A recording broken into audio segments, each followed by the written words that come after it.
अस्सलाम वालेकुम जनाब। तादाद से एक बात समझ आ गई कि आप सिर्फ ब्लाइंडली फॉलो नहीं कर रहे क्रैश कोर्स को, आप ध्यान से देख रहे हैं कि कौन सा दिन अटेंड करने वाला है और कौन सा अटेंड करने वाला नहीं है। चैप्टर 2 वाले दिन अचानक से ड्रॉप नज़र आया था स्टूडेंट्स में, नॉलेज बेस सीधा सीधा था, रट्टे वाला छोटा सा चैप्टर, और आज सिर्फ चैप्टर 4 है। तो इसलिए आवाम में जो है ना, हालांकि मैंने सोचा था कि 4 से बेस बनाएंगे हम सब्सटेंटिव प्रोसीजर्स की, आवाम ये सोच के ही नहीं आई, उन्होंने कहा ये 4 है, जब कल सब्सटेंटिव प्रोसीजर्स होंगे तो कल आएंगे। आज मौसम भी ख़राब है इस वक्त, पता नहीं मैं तकरीबन जब 1:15 बजे मैं कमरे में एंटर हुआ तो उस वक्त तो धूप थी और खूब बारिश का चक्कर नहीं था। इस वक्त बारिश हो रही है, बारिश या तेज़ बारिश, और जो कैट्स एंड डॉग्स वाली बारिश होती है, सिर्फ बारिश हो रही है। ठीक है जी, सोचें इतनी सब्जेक्टिविटी है कि क्लास में मौजूद अलग अलग लोगों को उसकी डेफिनेशन डिफरेंट लग रही है। कुछ के नज़दीक मूसलाधार बारिश है, कुछ के नज़दीक बारिश है, कुछ रिमझिम कह रहे हैं, कुछ कैट्स एंड डॉग्स वाली बारिश कह रहे हैं। तो वो जो है ना, तो समझ आ गया है कि आप लोग जो है ना प्रोफेशनल जजमेंट वाली साइड से फारिग हैं। तो इससे पहले कि आप लोग मज़ीद कोई जो है ना बात करें, हम कहानी को आगे बढ़ाते हैं। कल जो है वो हमने कुछ आसान सी बात पढ़ी थी, दिखने में तो आसान सी लग रही थी, फिर जब ड्राफ्टिंग के सेशन में गए उधर जाके भी आसान लगी, मज़ीद आसान लगी। मैं कहता हूँ लोड में जा दिया आपने। अगर आपको 560 आसान लगना शुरू हो गया है तो ये बड़ी कमाल बात है। अगर आपको 580 की सिनेरियो समझ आ रहे हैं, लेकिन एक बड़ी मज़े की बात है, 560 और 580 इन दो में से किसी एक से सवाल आ ही जाता है, और कभी बहुत मूड में हो तो दोनों से सवाल पूछ लेते हैं। यानी बड़ा ही मुश्किल कोई ऐसी अटैम्प्ट शायद आपको मिले जिसमें इन दो में से दोनों के दोनों मिस हुए हुए हैं, लेकिन ऐसी अटैम्प्ट्स आपको ज़रूर मिल जाएंगी जिसमें दोनों से सवाल आया हुआ होगा। तो 560 580 समझ आ गए हैं और ड्राफ्टिंग भी समझ आ गई है, तो ये तो बहुत बड़ी सक्सेस है माशाल्लाह। तो बस अगर आपको 705-6 के सिनेरियो सॉल्व करने आ गए हैं और चैप्टर 14 समझ आ गया है, तो आपने किताब के 2 बड़े चैप्टर्स में से या 2 बहुत अहम चैप्टर्स में से एक को तो फड़का फड़को दिया। चैप्टर 4 की बात करते हैं। चैप्टर 4 जो है, चैप्टर 4 में और एक बड़ी अच्छी खबर में एक चीज़ कॉमन है, 4। चैप्टर 4 में चैप्टर नंबर 4 है, और आपके जो दिन बच गए हैं वो भी 4 है। मैं हर दिन आपको याद कराता रहूँगा कि अब कितने मज़ीद दिन की आपकी दिक्कत रह गई है। तो अगर आप 4 मज़ीद दिन की दिक्कत उठाते हैं तो इंशाअल्लाह ताला by the end of session आप 80-90% कवरेज पे होंगे। लाइफ में इतनी मेहनत करनी होती है, इससे ज़्यादा नहीं करनी होती, लेकिन इतनी करनी होती है। हम हर दिन सोचते हैं कि मेहनत करेंगे और हर दिन ये सोच के अगले दिन पे डाल देते हैं कि कल मेहनत करेंगे। अगर सही से मेहनत की जाए ना, मैं हमेशा मानता हूँ जो पढ़ता है वो हमेशा कम पढ़ता है, जो नहीं पढ़ता वो हमेशा बहुत पढ़ता है। जो पढ़ता है वो कम पढ़ता है, हाँ सीधी सी बात है, क्योंकि जो नहीं पढ़ता ना वो हर वक्त पढ़ने के बारे में सोच रहा होता है, और जो पढ़ रहा होता है वो उसने टू द पॉइंट पढ़ना होता है, और जब वो पढ़ लेता है तो वो फ्री हो जाता है।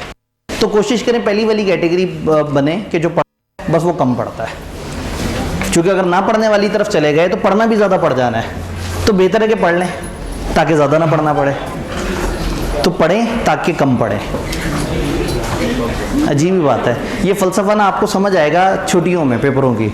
जिस दिन आप पढ़ेंगे उस दिन कम पढ़ेंगे और ज़बरदस्त तैयारी होगी, और जिस दिन नहीं पढ़ा होगा ना उस दिन बिला वजह पढ़ी जा रहे होंगे लेकिन कुछ नहीं पढ़ा होगा। तो अजीब सी बात है ना, ये महसूस करके आपको समझ आएगी जब आप पूरा दिन किताब खोल के टकरे मार रहे होंगे और समझ कुछ नहीं आ रही होगी। और जिस दिन आप ऑर्गेनाइज पैटर्न के मुताबिक चल रहे होंगे, आप थोड़ा सा पढ़ेंगे। ऑडिट हम जितना पढ़ रहे हैं ना, यकीन माने घर जाके 2 घंटे भी शायद ज़्यादा हैं उतने को तेज़ी से रिवाइज़ करने के लिए। हाँ, अगर आप रट्टे का टाइम बीच में ऐड करते हैं, आप अगर सवाल हाथ से लिखने का टाइम ऐड करते हैं तो वो एक अलग चक्कर है। तो टेक्निकली समझें, यहाँ आपको पढ़ा के होमवर्क करा के घर भेजा जाता है। ड्राफ्टिंग वाली क्लास में लिखाई की भी प्रैक्टिस करवा दी जाती है, इधर जो है वो ज़बानी कॉन्सेप्ट की बात हो जाती है। खैर, जितना हमारे पास टाइम था उतना हमने गुजार लिया। अब आगे चलते हैं। चैप्टर नंबर 15 था, इसके अंदर जो रिपोर्ट है इसके कंटेंट याद करने हैं। अगर मैं कहूँ नहीं याद करने और पेपर में आ जाएं तो भी गलत है। और अगर मैं कहूँ याद करनी है तो पूरी क्लास को मैं बहुत बड़ी मुसीबत में डाल दूंगा, जबकि शायद पेपर में ना आ रहा हो। इसके पेपर में आने की प्रोबेबिलिटी है 1.647%। ठीक है, ज़ीरो नहीं है, मैं एब्सोल्यूट एश्योरेंस नहीं दे रहा, but nothing has come to my attention that cause me to believe कि आपसे ये रिपोर्ट पूछी जा सकती है। ठीक है, तो बस आप सिर्फ इतनी अंडरस्टैंडिंग ले लें कि खुदा ना खास्ता बहुत ही को मूड ख़राब हुआ उनका। अच्छा, उन्होंने जो ग्रेड बनाई है ना, चैप्टर 14 की 700 सीरीज पकड़ी और चैप्टर 15 की पकड़ के एक 10 से 15 नंबर की ग्रेड बना दी। अब उस ग्रेड में गरीब 15 की बारी नहीं आती। 25 अटैम्प्ट्स में 4 सवाल, जिनमें से 2 आउट ऑफ सिलेबस थे, वो उस वक्त होता था, तो समझें तकरीबन 25 अटैम्प्ट में गिनती के 2 प्रॉपर सवाल है, वो भी रट्टे वाले सीधे सीधे से। तो इसका ये मतलब नहीं कि वो कभी भी नहीं पूछ सकते। उन्होंने आज से कोई शायद 28 या 29 साल पहले रिव्यू रिपोर्ट पूछी थी, उसके बाद नहीं पूछी। ऑडिट रिपोर्ट भी आखिरी दफ़ा उन्होंने कोई 24-25 अटैम्प्ट्स पहले पूछी थी। आहिस्ता आहिस्ता जैसे जैसे ज़माना बढ़ता जा रहा है, आप लोगों का ज़माना आता जा रहा है, एग्जामिनर को समझ आ गया कि इनसे मेहनत नहीं करवानी है, जो है ना बिल्कुल कोई पास ही नहीं होगा, तो वो थोड़ा सा मुनासिब पेपर बनाते आ रहे हैं।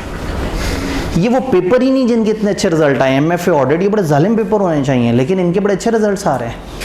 MFA में तो 53% पे चला गया ICAP। 53% का मतलब है जो पानी पीने के लिए भी आया था उसे भी पास कर दिया। भाई देखिए ना, जितने लोग दाखिला भेजते हैं उनमें से तकरीबन कोई 10-15% तो पहुंच ही नहीं पाते उस दिन।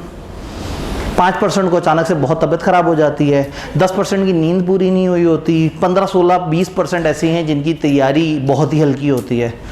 तो जो मुनासिब तैयारी करके गए होते हैं वो मुश्किल से 50% लोग होते हैं, और पास कर दिए 53%।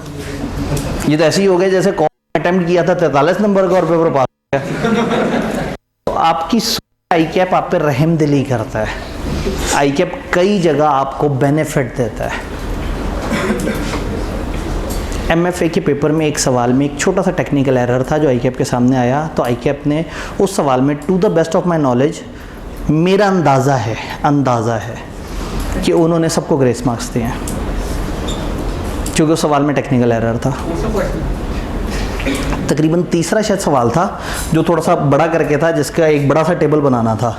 अब मुझे एग्जैक्टली वो सवाल की वो याद नहीं है, लेकिन जिसके अंदर आपने उसको डॉलर से मल्टीप्लाई करके, नहीं किसी करेंसी से मल्टीप्लाई करके एक अमाउंट निकालनी थी। इस तरह से एक सवाल था जिसमें वो अमाउंट मल्टीप्लाई करके उसमें जो मल्टीप्लिकेशन है उसका कोई मसला था। चेक करें, पास करके भी बैठे हैं, पता ही नहीं लगा कि एरर था सवाल में।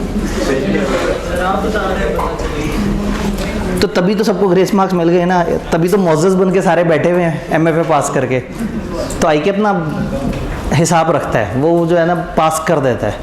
और आपको कितने ऐसे मिले होंगे जो 43 पे कोर्स पास किए, जिन्होंने अटेम्प्ट ही 43 का किया था, पास कर गए।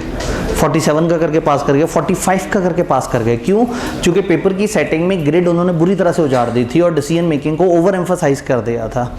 जब उन्हें एहसास हुआ तो फिर उन्होंने उसकी मॉडरेशन की और उस चीज़ का इम्पैक्ट बच्चों को ट्रांसफ़र किया, उसके बेनिफिट दिए बच्चों को। और हमें क्या बुरा लगता है, तो भाई इतना रिज़ल्ट तो 5वीं क्लास के उसमें नहीं आता, इतना अच्छा रिज़ल्ट 8वीं के बोर्ड में इतना परसेंटेज रिज़ल्ट नहीं आता जितना MFA में देना शुरू कर दिया ICAP ने, फिर भी उस ज़ालिम में। ये ऑडिट जो है ना, ये एक ज़माने में बड़ा भयानक पेपर होता था। तभी मैं कह रहा हूँ ना, आहिस्ता आहिस्ता तो बहुत आसान करते जा रहे हैं। एक ज़माने में था, मुझे याद है 2011 में एक अटैम्प्ट थी, उसमें 61 बच्चे पास हुए थे पूरे पाकिस्तान में। तो हम लोग ना बड़े फ़ख्र से फिर रहे थे, हमारे 9 बच्चे पास हुए थे। तो हम कहते थे हमारा तो भाई हमने लुढ़ मचा दी है। 450 बच्चे पढ़ के गए,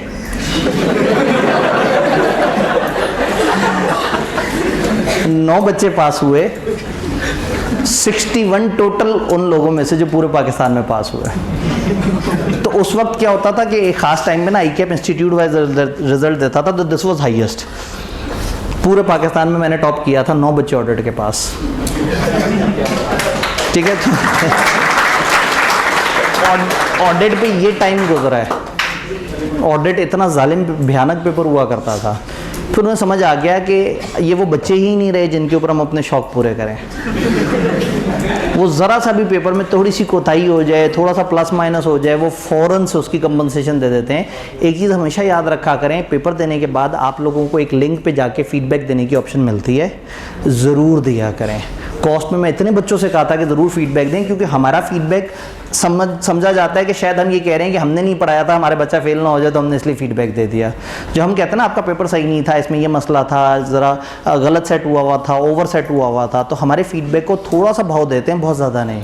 लेकिन जब एक मैथ्स लेवल पे स्टूडेंट्स फीडबैक देना शुरू कर देते हैं कि हमारे साथ जुल्म हुआ है, तो उन्हें समझ आती है कि वाकई कुछ गलत हुआ है। तो ज़रूर ऑफिशियल तरीके से फीडबैक दिया करें। वो जो आप फेसबुक पे जाके फीडबैक देते हैं, वो उसको कोई काउंट नहीं करता। आप पोर्टल पे जाके आपको जो लिंक मिलता है, आपको जो फीडबैक करने की ऑप्शन मिलती है, वहाँ जाके ज़रूर फीडबैक दिया करें। खैर, वापस आते हैं, जितना टाइम हमारे पास बर्बाद करने के लिए था वो हमने कर दिया। अब चैप्टर 4 की तरफ आते हैं। Chapter 4 is about audit evidence. Audit evidence कहाँ से आता है, ऑडिट एविडेंस कितनी तरह का होता है, ऑडिट एविडेंस हासिल कैसे करते हैं, ऑडिट एविडेंस हासिल करने के लिए सैम्पलिंग कैसे की जाती है, सैम्पलिंग के रिजल्ट्स किस तरह से प्रोजेक्ट होते हैं, फलाना काम कैसे होता है, फलाना काम कैसे। बहुत तसल्ली से इस चैप्टर ने डिस्कशन की है। इस चैप्टर में 2 आसान छोटे स्टैंडर्ड्स हैं और एक बड़ा स्टैंडर्ड है। सैम्पलिंग बड़ा स्टैंडर्ड है और जो आसान छोटे से स्टैंडर्ड हैं वो डॉक्यूमेंटेशन का है और ऑडिट एविडेंस का है। मैं डॉक्यूमेंटेशन के साथ ऑडिट एविडेंस में थोड़ी सी सब्सटैंटिव प्रोसीजर्स की बात करनी थी, लेकिन आज मुझे नंबर से नज़र आ रहा है कि लोग ये सोच के नहीं आए कि आज सिर्फ उसकी थ्योरी डिस्कशन होगी, तो कोई बात नहीं, हमारे पास कल भी टाइम होगा, कल हमने सिर्फ सब्सटैंटिव प्रोसीजर्स पे बात करनी है। तो वो लोग जो कि ऑडिट में परेशान है और जिनको सब्सटैंटिव प्रोसीजर्स से बड़ी परेशानी रहती है, कल का लेक्चर ज़रूर अटेंड करें, क्योंकि हो सकता है कि आपने एक लंबे तरीके से सब्सटैंटिव प्रोसीजर्स बनाने को याद किया हो, बट हो सकता है शायद हमारे पास एक शॉर्टकट तरीका हो जिससे आप थोड़ी सी मेहनत करके ज़्यादा से सब्सटैंटिव प्रोसीजर बना दें। तो substantive procedure is the lecture जो हमें डिफरेंशिएट करता है, जिसमें हम कम मेहनत करके ज़्यादा अच्छी तैयारी करा देते हैं। तो कल का लेक्चर कोशिश करना है कि वो लोग जिन्होंने पहले इधर से नहीं पढ़ा हुआ, वो कल का लेक्चर ज़रूर ले लें, हो सकता है आपकी ज़िंदगी काफ़ी आसान हो जाए। अब हम बात करने लगे हैं डॉक्यूमेंटेशन की। ISA 230 डॉक्यूमेंटेशन की बात करता है। डॉक्यूमेंटेशन का मतलब होता है कि हर चीज़ को लिख के करो, हर चीज़ को नोट करो। ऑडिटर जब भी काम करे तो हैपहैज़र्ड ना करे। याद है, हम तो इंटरनल ऑडिटर के बारे में भी कहते थे कि सिस्टमैटिक और डिसिप्लिन्ड अप्रोच होनी चाहिए उसकी, और मैं खुद हैपहैज़र्ड काम करूं तो मज़ा तो नहीं आएगा। तो आइडियली ऑडिटर को क्या चाहिए, वो हर चीज़ को प्रॉपर तरीके से डॉक्यूमेंट करे।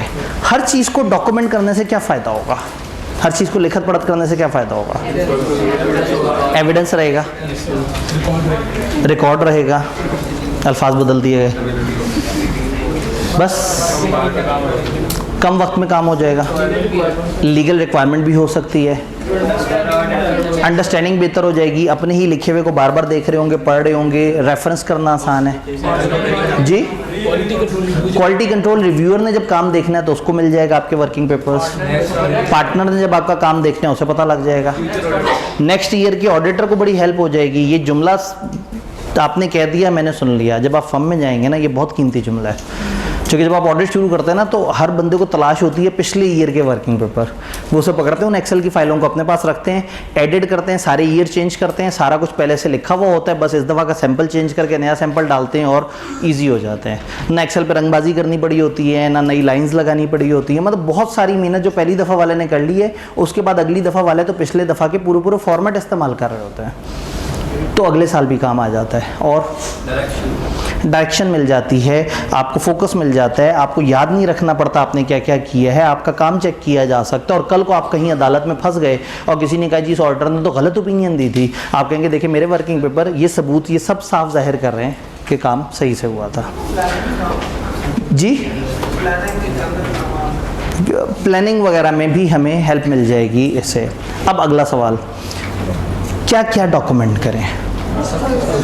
हर चीज़ डॉक्यूमेंट करें। क्लाइंट का ट्रायल, क्लाइंट के accounts, engagement letter, return representation letter और क्लियरेंस लेटर, वो जो दूसरे ऑडिटर से पूछा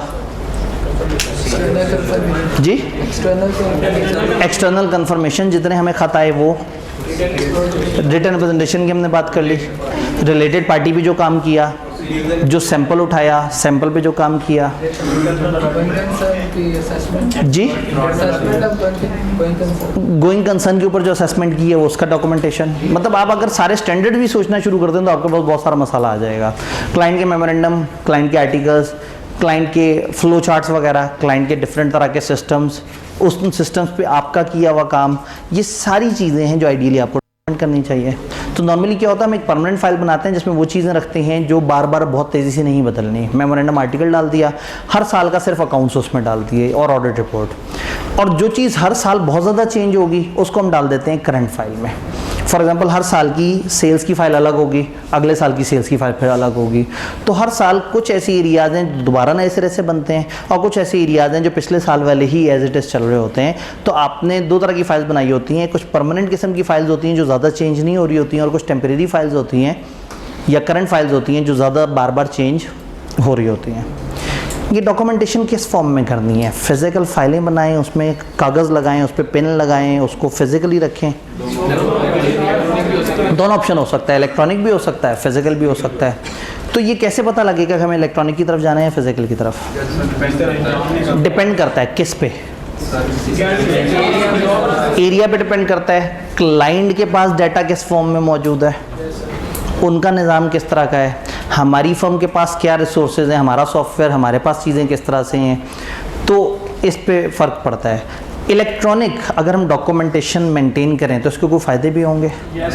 अब ये तकरीबन सारा स्टैंडर्ड ऐसा है जो खुद से समझा बोला जा सकता है। एक आध एंड के करीब छोटी सी बात है जो जहन में रखने वाली है, बाकी सारी बातें जेनेरिक हैं। क्या फ़ायदा होगा इलेक्ट्रॉनिक डॉक्यूमेंटेशन का? एक्सेल वर्ड पे डॉक्यूमेंटेशन का ट्रांसफ़र इजीली हो जाएगा, देर तक संभाल के रख सकते हैं, चेंजेस करना बड़ा आसान हो जाएगा। आपने चेंज करनी है फार्मूले में, नई चीज़ को दी से पैक कर लेनी है, जगह कम लेगा, कॉस्ट कम लगेगी, सिक्योर हो सकता है, डिपेंड करता है अगर आपने आईटी कंट्रोल्स अच्छे लगाए हुए हैं उस पर। एक्सेस इजीली हो सकता है, कहीं भी रिमोट लोकेशन में बैठा हुआ बंदा भी एक्सेस करना चाहे तो एक्सेस कर सकता है। ट्रांसफ़र वाली बात हो गई। बैकअप लेना आसान है, ज़्यादा ऑर्गेनाइज है, ज़्यादा डिसेंट है, ज़्यादा अच्छे तरीके से क्रॉस लिंक हुआ हुआ है, ज़्यादा मैथमेटिकली एक्यूरेट है, आपको मैनुअल कैलकुलेशन नहीं करनी है, अब एक्सेल सारे काम करके दे रहा है, सॉफ्टवेयर सारे काम करके दे रहा है, तो कम मेहनत लगेगी, कम दिक्कत लगेगी, ज़्यादा खूबसूरत होगा, ज़्यादा ऑर्गेनाइज होगा जब आप इलेक्ट्रॉनिक वे में काम करेंगे। उसको बाद में रिकवर करना जो है वो भी ईजी होगा, बैकअप्स वगैरह के फॉर्म में भी। तो इलेक्ट्रॉनिक के अपने फ़ायदे हैं। अब स्टैंडर्ड में एक जुमला लिखा हुआ है, वो कहते हैं कि जो आपकी डॉक्यूमेंटेशन है सेल्फ एक्सप्लेनेटरी होनी चाहिए, ऐसी हो जिसको देख के पता लग जाए आपने क्या काम किया था। तो ऐसे मुझे कागज़ बड़ा पसंद है जो आई अपने एग्जाम्पल के तौर पे अपनी किताब में दी है, जैसे एक कागज़ को देख के मोटा मोटा समझ आ जाता है कि वो बंदा क्या काम कर रहा था, किस तरह से कर रहा था। रेगुलर क्लास होती तो मैं ज़रूर उसके ऊपर आपको पहले बैठ के कहता कि इसे पढ़ें, फिर आपसे पूछता कि आपको समझ आई या नहीं आई, लेकिन अभी वक्त कम है तो एक दफ़ा सामने स्क्रीन पे दिखा देता हूँ। 1-3 हमने ऑफ करना है।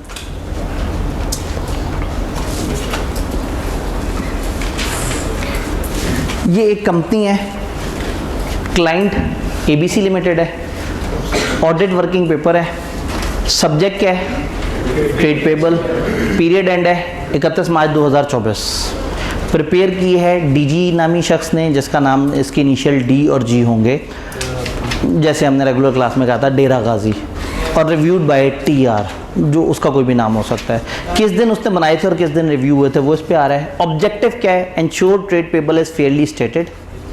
वर्क परफॉर्म, आपने सैंपल उठाया 5 ट्रेड पेबल्स का 31 मार्च पे और रिकनसाइल कर दिया सप्लायर स्टेटमेंट को ईयर एंड के ट्रेड पेबल से, और reconciling item were vouch to source documentation. Source documentation तक जाके पढ़ा, आपके पास ये रिजल्ट आया। आपने 5 क्लाइंट्स चूज़ किए, 5 को पेबल लेजर में टिक लगाया। इस टिक का मतलब यहाँ कहीं लिखा हुआ होगा आपने, ये जी उल्टा वाला टिक, इसका मतलब है agree to payable ledger. Payable ledger में इतना आ रहा था, सप्लायर की स्टेटमेंट में इतना आ रहा था, आपने दोनों को मैच किया और देखा कोई डिफरेंस तो नहीं, डिफरेंस नहीं था, आपने टिक लगा दिया। डिफरेंस नहीं था, टिक लगा दिया। टिक का मतलब क्या है, एग्रीड। यहाँ 100 का डिफरेंस आया और यहाँ 800 का डिफरेंस आया। 100 के डिफरेंस के लिए नोट 1 लिखा और 800 के डिफरेंस के लिए note 1। Vouch to credit note, हमने पीछे जाके क्रेडिट नोट को वाउच किया, वोचर तक गए। क्रेडिट नोट के टाइमिंग डिफरेंस था, कोई एडजस्टमेंट नहीं चाहिए। टाइमिंग डिफरेंस उन्होंने चला दिया होगा, हम तक लेट पहुंचा होगा या इस तरह से करके, तो ये जनाब टाइमिंग डिफरेंस था, इस पर कोई एडजस्टमेंट की ज़रूरत नहीं है। लेकिन ये जो 800 है इनवॉइस फ्रॉम एन लिमिटेड, वो करेक्टली अकाउंट फॉर नहीं हुई और उसकी एडजस्टमेंट रिक्वायर्ड है। ये एरर है और ये सिर्फ टाइमिंग डिफरेंस है, तो ये ओके है। लेकिन 800, तो ये भाई साहब ने क्या कहा, उसने कहा 800 से परचेजेस को डेबिट कर दो और ट्रेड पेबल को करेक्ट कर दो। After making the adjustment describe above trade payable is fairly stated. कुछ जगह ट्रायंगल भी बना हुआ है, नीचे उन्होंने बताया है कास्ट एडिशन चेक। कास्टिंग की ऑडिटिंग का जार्गन, इसका मतलब होता है हमने एडिशंस को चेक किया है, यानी कि इतने से सफ़े को देख के हमें समझ आ गया कि कौन बना रहा है, कौन से क्लाइंट के लिए बना रहा है, किस एरिया के लिए बना रहा है, क्या सैंपल उठाया है, क्या सोचा है, क्या पर्पस है, सैंपल में कौन सी चीज़ें हैं, सैंपल में काम किस पे किया है, मसले कहाँ निकले, मसलों को रिजॉल्व कैसे किया, और अल्टीमेटली हम इस एरिया के बारे में क्या राय रखते हैं। हम इस बंदे से ज़िंदगी में कभी नहीं मिले, लेकिन इसके कागज़ को देख के हमें समझ आ गया इसने क्या काम किया। This is the quality of audit documentation. Audit documentation जी 3 सॉरी 1 ज़ाकला। इस डॉक्यूमेंटेशन की क्वालिटी ये है कि हमें इसे देख के समझ आ गया कि क्या हुआ। मैं अक्सर कहता हूँ कि this should be the quality of your answer script. आपके आंसर को देख के समझ आ जाए एग्जामिनर को कि लाइक बचा है या ना लाइक बचा है, इसे सवाल समझ आया था या नहीं आया था, इसे जवाब आता है या नहीं आता, ये जवाब बता पाया है या नहीं बता पाया, इस बच्चे को पास करना चाहिए या नहीं करना चाहिए। आप एग्जामिनर के साथ तो नहीं है, उसका कंधा हिला के थोड़ी बताएंगे मैंने सवाल को यूँ पढ़ा था तो मैं यूँ सोच रहा था, देखो यार तुम ज़रा ख्याल रखना। उसने आपके आंसर को चेक करना है, आपका आंसर बोले, बातें करे, एग्जामिनर को समझ आए कि हाँ भाई ये बंदा ये कहना चाह रहा है और इस तरह से कहना चाह रहा है। अक्सर लोग क्या कहते हैं, सिनेरियो को एक्सप्लेन करते हुए ना आधी बात लिखते हैं आधी नहीं लिखते। एक दफ़ा एक बच्चे का पेपर चेक करके मैंने कहा भाई बात क्यों नहीं लिखी, उसने कहा सर वो तो पता होगा एग्जामिनर को, उसी ने तो सवाल बनाया था। भाई उसे तो पता होगा, लेकिन आपने उसे बताना है कि आपको समझ आई है या नहीं आई है। ये बंद हो गया ना, अच्छा माइक थोड़ी देर ही चल सकता था, मेरी किस्मत में बहुत देर तक अच्छा माइक नहीं था शायद। आवाज़ आई है, कोई बात नहीं, खैर है, बच्चे का में काम चल जाएगा। चल पड़ा था, चल पड़ा था, चले मुझे नियत का सवाब मिल गया। अभी चल रहा है। ये माइंड के साथ ना लहरें आपस में टकरा जाती हैं, वो कहते हैं एक वक्त में दो हाई फ्रीक्वेंसी चीज़ें हैं ना, वो मुश्किल हो जाएगी। माइंड में इस वक्त जोश है ना बच्चों को सिलेबस ख़त्म कराने का। अच्छा जी, क्या एंड तक आवाज़ आ रही है? एंड तक आवाज़ आ रही है। तो अब हमने कहा कि आपका पेपर भी सेल्फ एक्सप्लेनेटरी होना चाहिए, कि देख के समझ आ जाए कि एजम्पशन आपको आती थी या नहीं आती थी, आपको सवाल समझ आया था, आपको जवाब आता था, आपको लिखना आता है, क्या आपको पास होना चाहिए। तो वर्किंग पेपर की क्वालिटी होनी चाहिए कि देख के मज़ा आ जाए। अब थोड़ा सा आगे बढ़ते हैं। ये वर्किंग पेपर आपने जो बनाने हैं, कब बनाने हैं? During the course of audit बनाने हैं। प्लानिंग से लेके ये आपके कागज़ शागज़ आपको मिलना शुरू हो जाते हैं, आप डॉक्यूमेंट्स इकट्ठे करना शुरू कर देते हैं, लेकिन by the end of audit आपको इनको ऑर्गेनाइज करना है। होता क्या, पूरे ऑडिट आपके कागज़ बिखरे हुए हैं, आधी चीज़ें लैपटॉप में, आधी कागज़ पे लिखी हुई हैं, आधी क्लाइंट से पूछी थी, कुछ की फ़ोटोकॉपियाँ करानी है, कुछ की रहती हैं, कुछ पे निशान लगाए हुए हैं, कुछ को अपने पास रखा हुआ है। तो मेज़ पे हर तरफ कागज़ ही कागज़ बिखरे हुए हैं, आधे कुछ फाइल्स में, आधी आपकी एक्सेल की शीटें बनी हुई हैं।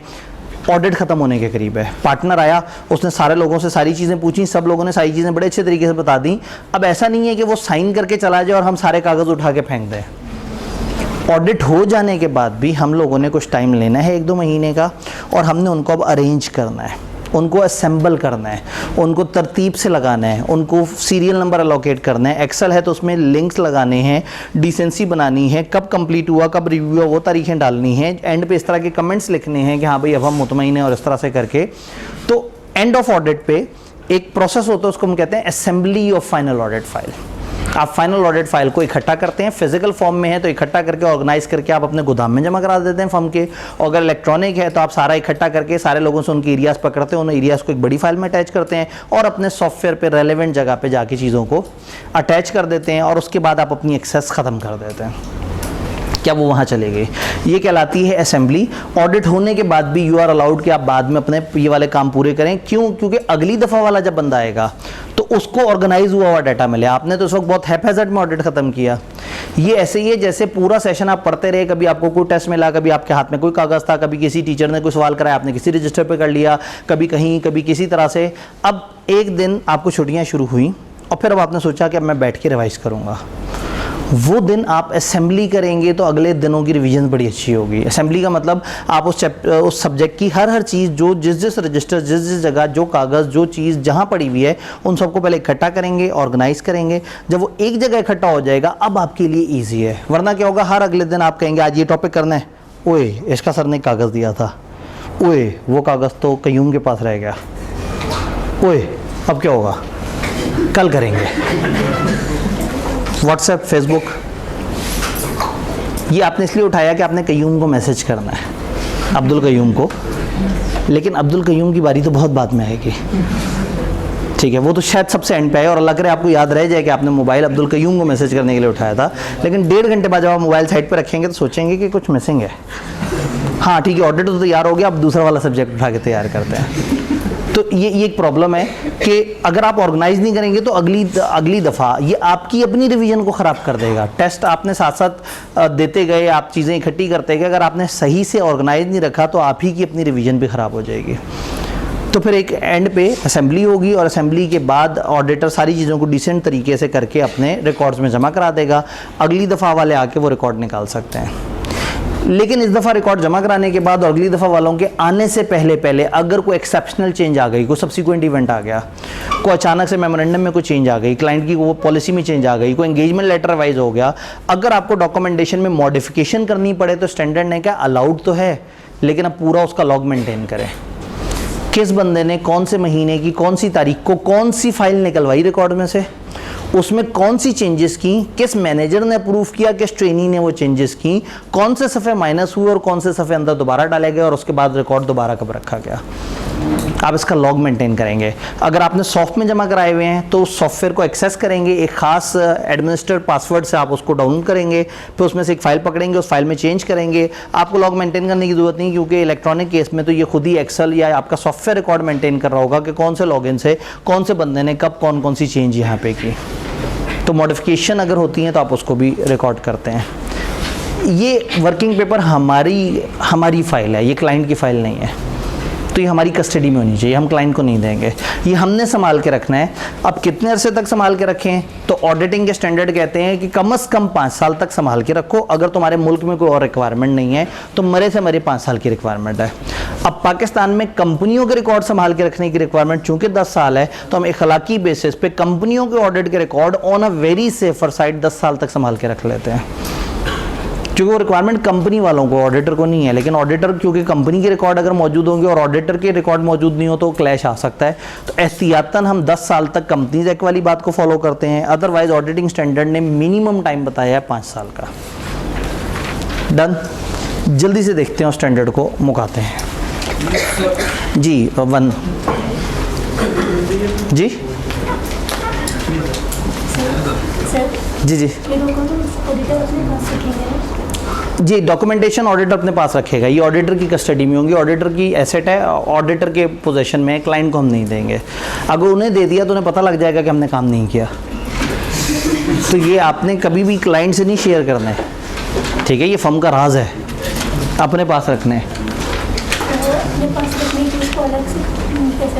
जी, अपने पास रखने के क्या अलग से कोई पैसे हमें मिलेंगे? नहीं, ये अब हमारी ड्यूटी है, ये अलग से उसको सेव रखने के, ये अब हमारे, चूँकि हम वो कमाते हैं ना उस चीज़ से, तो इतना फिर हम उसके ऊपर खर्चा कर सकते हैं कि हम अपने पास रखेंगे। शुक्र करेंगे ये इलेक्ट्रॉनिक ज़माना आ गया, फिज़िकल ज़माने में हालत ख़राब हुई भी होती थी, एक कंपनी को ऑडिट करते थे 27 फाइलें आ जाती थी। अब अगर एक फर्म के पास 200 क्लाइंट हैं और हर क्लाइंट पे औसतन 20 फाइलें हैं, तो सोचें कितनी फाइलें, ये 1 साल की फाइल्स हैं और आपने 10 साल तक संभाल के रखना है। तो फिर गोदाम, जगहें, पूरी प्लेसेस रखनी होती थी, और जो बिल्कुल रिसेंट ईयर है उसको तो आसपास रखते थे, जो पुराने वाले उनको किसी और जगह पे जाके ज़रा बैग पे उसे डंप कर देते थे, फिर वहाँ चूहों से भी बचा के रखना है, नमी से भी बचा के रखना है, तो बड़े सारे मसले थे। अब तो सॉफ्टवेयर वगैरह पे काम मैक्सिमम तरीके से हो जाता है। फिजिकल फाइल छोटी सी बनती है साथ सपोर्ट में, और मेन फाइल बनती है इलेक्ट्रॉनिक। जो चीज़ बिल्कुल इलेक्ट्रॉनिक अवेलेबल ना हो हम फिजिकल ले लेते हैं, ऑल्दो उसको स्कैन करके भी सॉफ्ट में अपने पास रख लेते हैं, फॉर एग्जांपल मेमोरेंडम या आर्टिकल टाइप की चीज़। लेकिन ऑन सेफर साइड हम फिजिकल डॉक्यूमेंट ओरिजिनल वाला भी अपने पास संभाल के रखते हैं। अगले ऑडिटर को देना मैंडेटरी है? अगले ऑडिटर को देना मैंडेटरी है। अगर मेरी ही फर्म दोबारा ऑडिट करने आ रही है फिर तो मेरी फर्म वाले मेरा वो डाटा देख सकते हैं। अगर किसी और ऑडिटर ने वो करना है तो स्टैंडर्ड ये कहते हैं कि वो ऑडिटर पिछले ऑडिटर से रिक्वेस्ट कर सकता है कि अगर आप मुझे अपने वर्किंग पेपर शेयर कर दें। ये एक इनफॉर्मल सी रिक्वेस्ट है, हम अगर उसकी रिक्वेस्ट ना मानना चाहें तो हमारी मर्ज़ी है, और पाकिस्तान में हम नहीं मानते क्योंकि फिर इसे पता लग जाएगा कि हम भी काम नहीं करते। वापस आते हैं, आप जल्दी से देखते हैं। Reason for preparing sufficient appropriate audit documentation. Audit documentation serves a number of purposes including quality बढ़ जाती है, एंगेजमेंट टीम प्लान परफॉर्म कर लेती है, सुपरविजन बेहतर हो जाती है, अकाउंटेबल हो जाते हैं वो लोग अपने काम के लिए, आपको मैटर ऑफ कंटिन्यूस सिग्निफिकेंस पता लग जाता है फ्यूचर ऑडिट के लिए क्या काम की बातें हैं, और एक एक्सपीरियंस ऑडिटर जिसका कोई प्रीवियस कनेक्शन नहीं है वो अच्छी तरह से क्वालिटी कंट्रोल रिव्यू कर सकता है हमारे वर्किंग पेपर देख के। जो इस ऑडिट को जानता भी नहीं था वो भी आके हमारे वर्किंग पेपर को देख के समझ जाएगा कि हमने क्या काम और कैसे किया है। Form content and extent of documentation, किस फॉर्म के होंगे, किस एक्सटेंट के होंगे, किस तरीके के होंगे, ये डिपेंड करता है एंटिटी के साइज एंड कम्प्लेक्सिटी पे। बड़ी एंटिटी है तो बड़ी डॉक्यूमेंटेशन है, छोटी एंटिटी कम्प्लेक्स है तो ज़्यादा डॉक्यूमेंटेशन करनी पड़ेगी, सिंपल है तो थोड़ी थोड़ी सी बातें होंगी। नेचर ऑफ प्रोसीजर जो परफॉर्म करने हैं, वहाँ रिस्क कितना है, वहाँ ऑडिट एविडेंस की सिग्निफिकेंस क्या है, कौन सी मेथडोलॉजी, कौन से टूल्स इस्तेमाल किए, आप पेपर बेस पे भी कर सकते हैं, इलेक्ट्रॉनिक बेस पे भी। बस अब इसको तेज़ी से पढ़ रहे हैं, बातें हमने की हुई हैं। Assembly of final audit file, audit documentation को असेंबल करें ऑडिट फाइल में और कंप्लीट कर दें administrative process of assembling the final audit file on a timely basis after date of audit report. Normally ये 60 दिन तक का टाइम होता है ऑडिट रिपोर्ट की डेट के बाद कि जिसमें आप उसको असेंबल करके एक जगह अरेंज कर देते हैं। Ownership, custody and confidentiality, ownership documentation की ऑडिटर के पास है। ऑडिटर कोई भी चीज़ डिलीट या डिस्कार्ड नहीं करता जब तक उसका रिटेंशन पीरियड खत्म ना हो जाए और मिनिमम है स्टैंडर्ड के मुताबिक, लेकिन कंपनीज एक्ट 2017 10 साल का रिटेंशन रिक्वायरमेंट बताता है सारे बुक्स से रिलेटेड, तो हम सेफर साइड इसको फॉलो करते हैं। उसने हमें नहीं कहा, लेकिन चूंकि कंपनियां भी 10 साल तक संभाल रही हैं तो हम भी एहतियातन 10 साल तक संभाल लेते हैं कि कल को हम ना फंसे हुए हों। ऑडिटर इंश्योर करेगा कि वर्किंग पेपर सेफ हैं और कॉन्फिडेंशियल है। मॉडिफिकेशन, अब आईकैप को इस स्टैंडर्ड में मॉडिफिकेशन या असेंबली ये वाली बात थोड़ी सी ज़्यादा पसंद है, बाकी चीज़ें बड़ी जेनेरिक हैं जो आप खुद से समझ के भी लिख सकते हैं। इन दो पॉइंट्स को ज़रा ज़्यादा ध्यान में रखिएगा, इतना सा असेंबली वाला पोर्शन और ये मॉडिफिकेशन वाला पेज। अगर ऑडिटर को लगता है कि एग्जिस्टिंग डॉक्यूमेंटेशन मॉडिफाई करना चाह रहा है या नई डॉक्यूमेंटेशन आफ्टर असेंबली ऐड करना चाह रहा है तो वो रीज़न देगा कि ऐसा क्यों हुआ और कब कहाँ किसने इनको चेंजेस किया। सेम गोज विद अगर after date of audit report exceptional circumstances आ जाएं और उन सर्कमस्टांसेस की वजह से आपको कोई चेंज करनी पड़ जाए, जैसे हमने सब्सिक्वेंट इवेंट की बात की, तो आप बताएंगे, डॉक्यूमेंट करेंगे क्या सर्कमस्टांसेस थे, क्या आपने नए और एडिशनल प्रोसीजर्स लगाए, क्या ऑडिट एविडेंस हासिल किया, उससे ऑडिट रिपोर्ट पे क्या फ़र्क पड़ेगा और कब कहाँ किसने इनको चेंजेस को देखा और किसने इनको डॉक्यूमेंटेशन में ऐड किया। तो आप उसका एक पूरा लॉग मेंटेन करेंगे कि क्यों, कब, कहाँ, किसने, किस वजह से और क्या मामला था। तो ऑडिट डॉक्यूमेंटेशन से रिलेटेड एक बड़ा छोटा सा, आसान सा, सीधा सीधा सा स्टैंडर्ड है जो हम लोगों ने देखने की कोशिश की।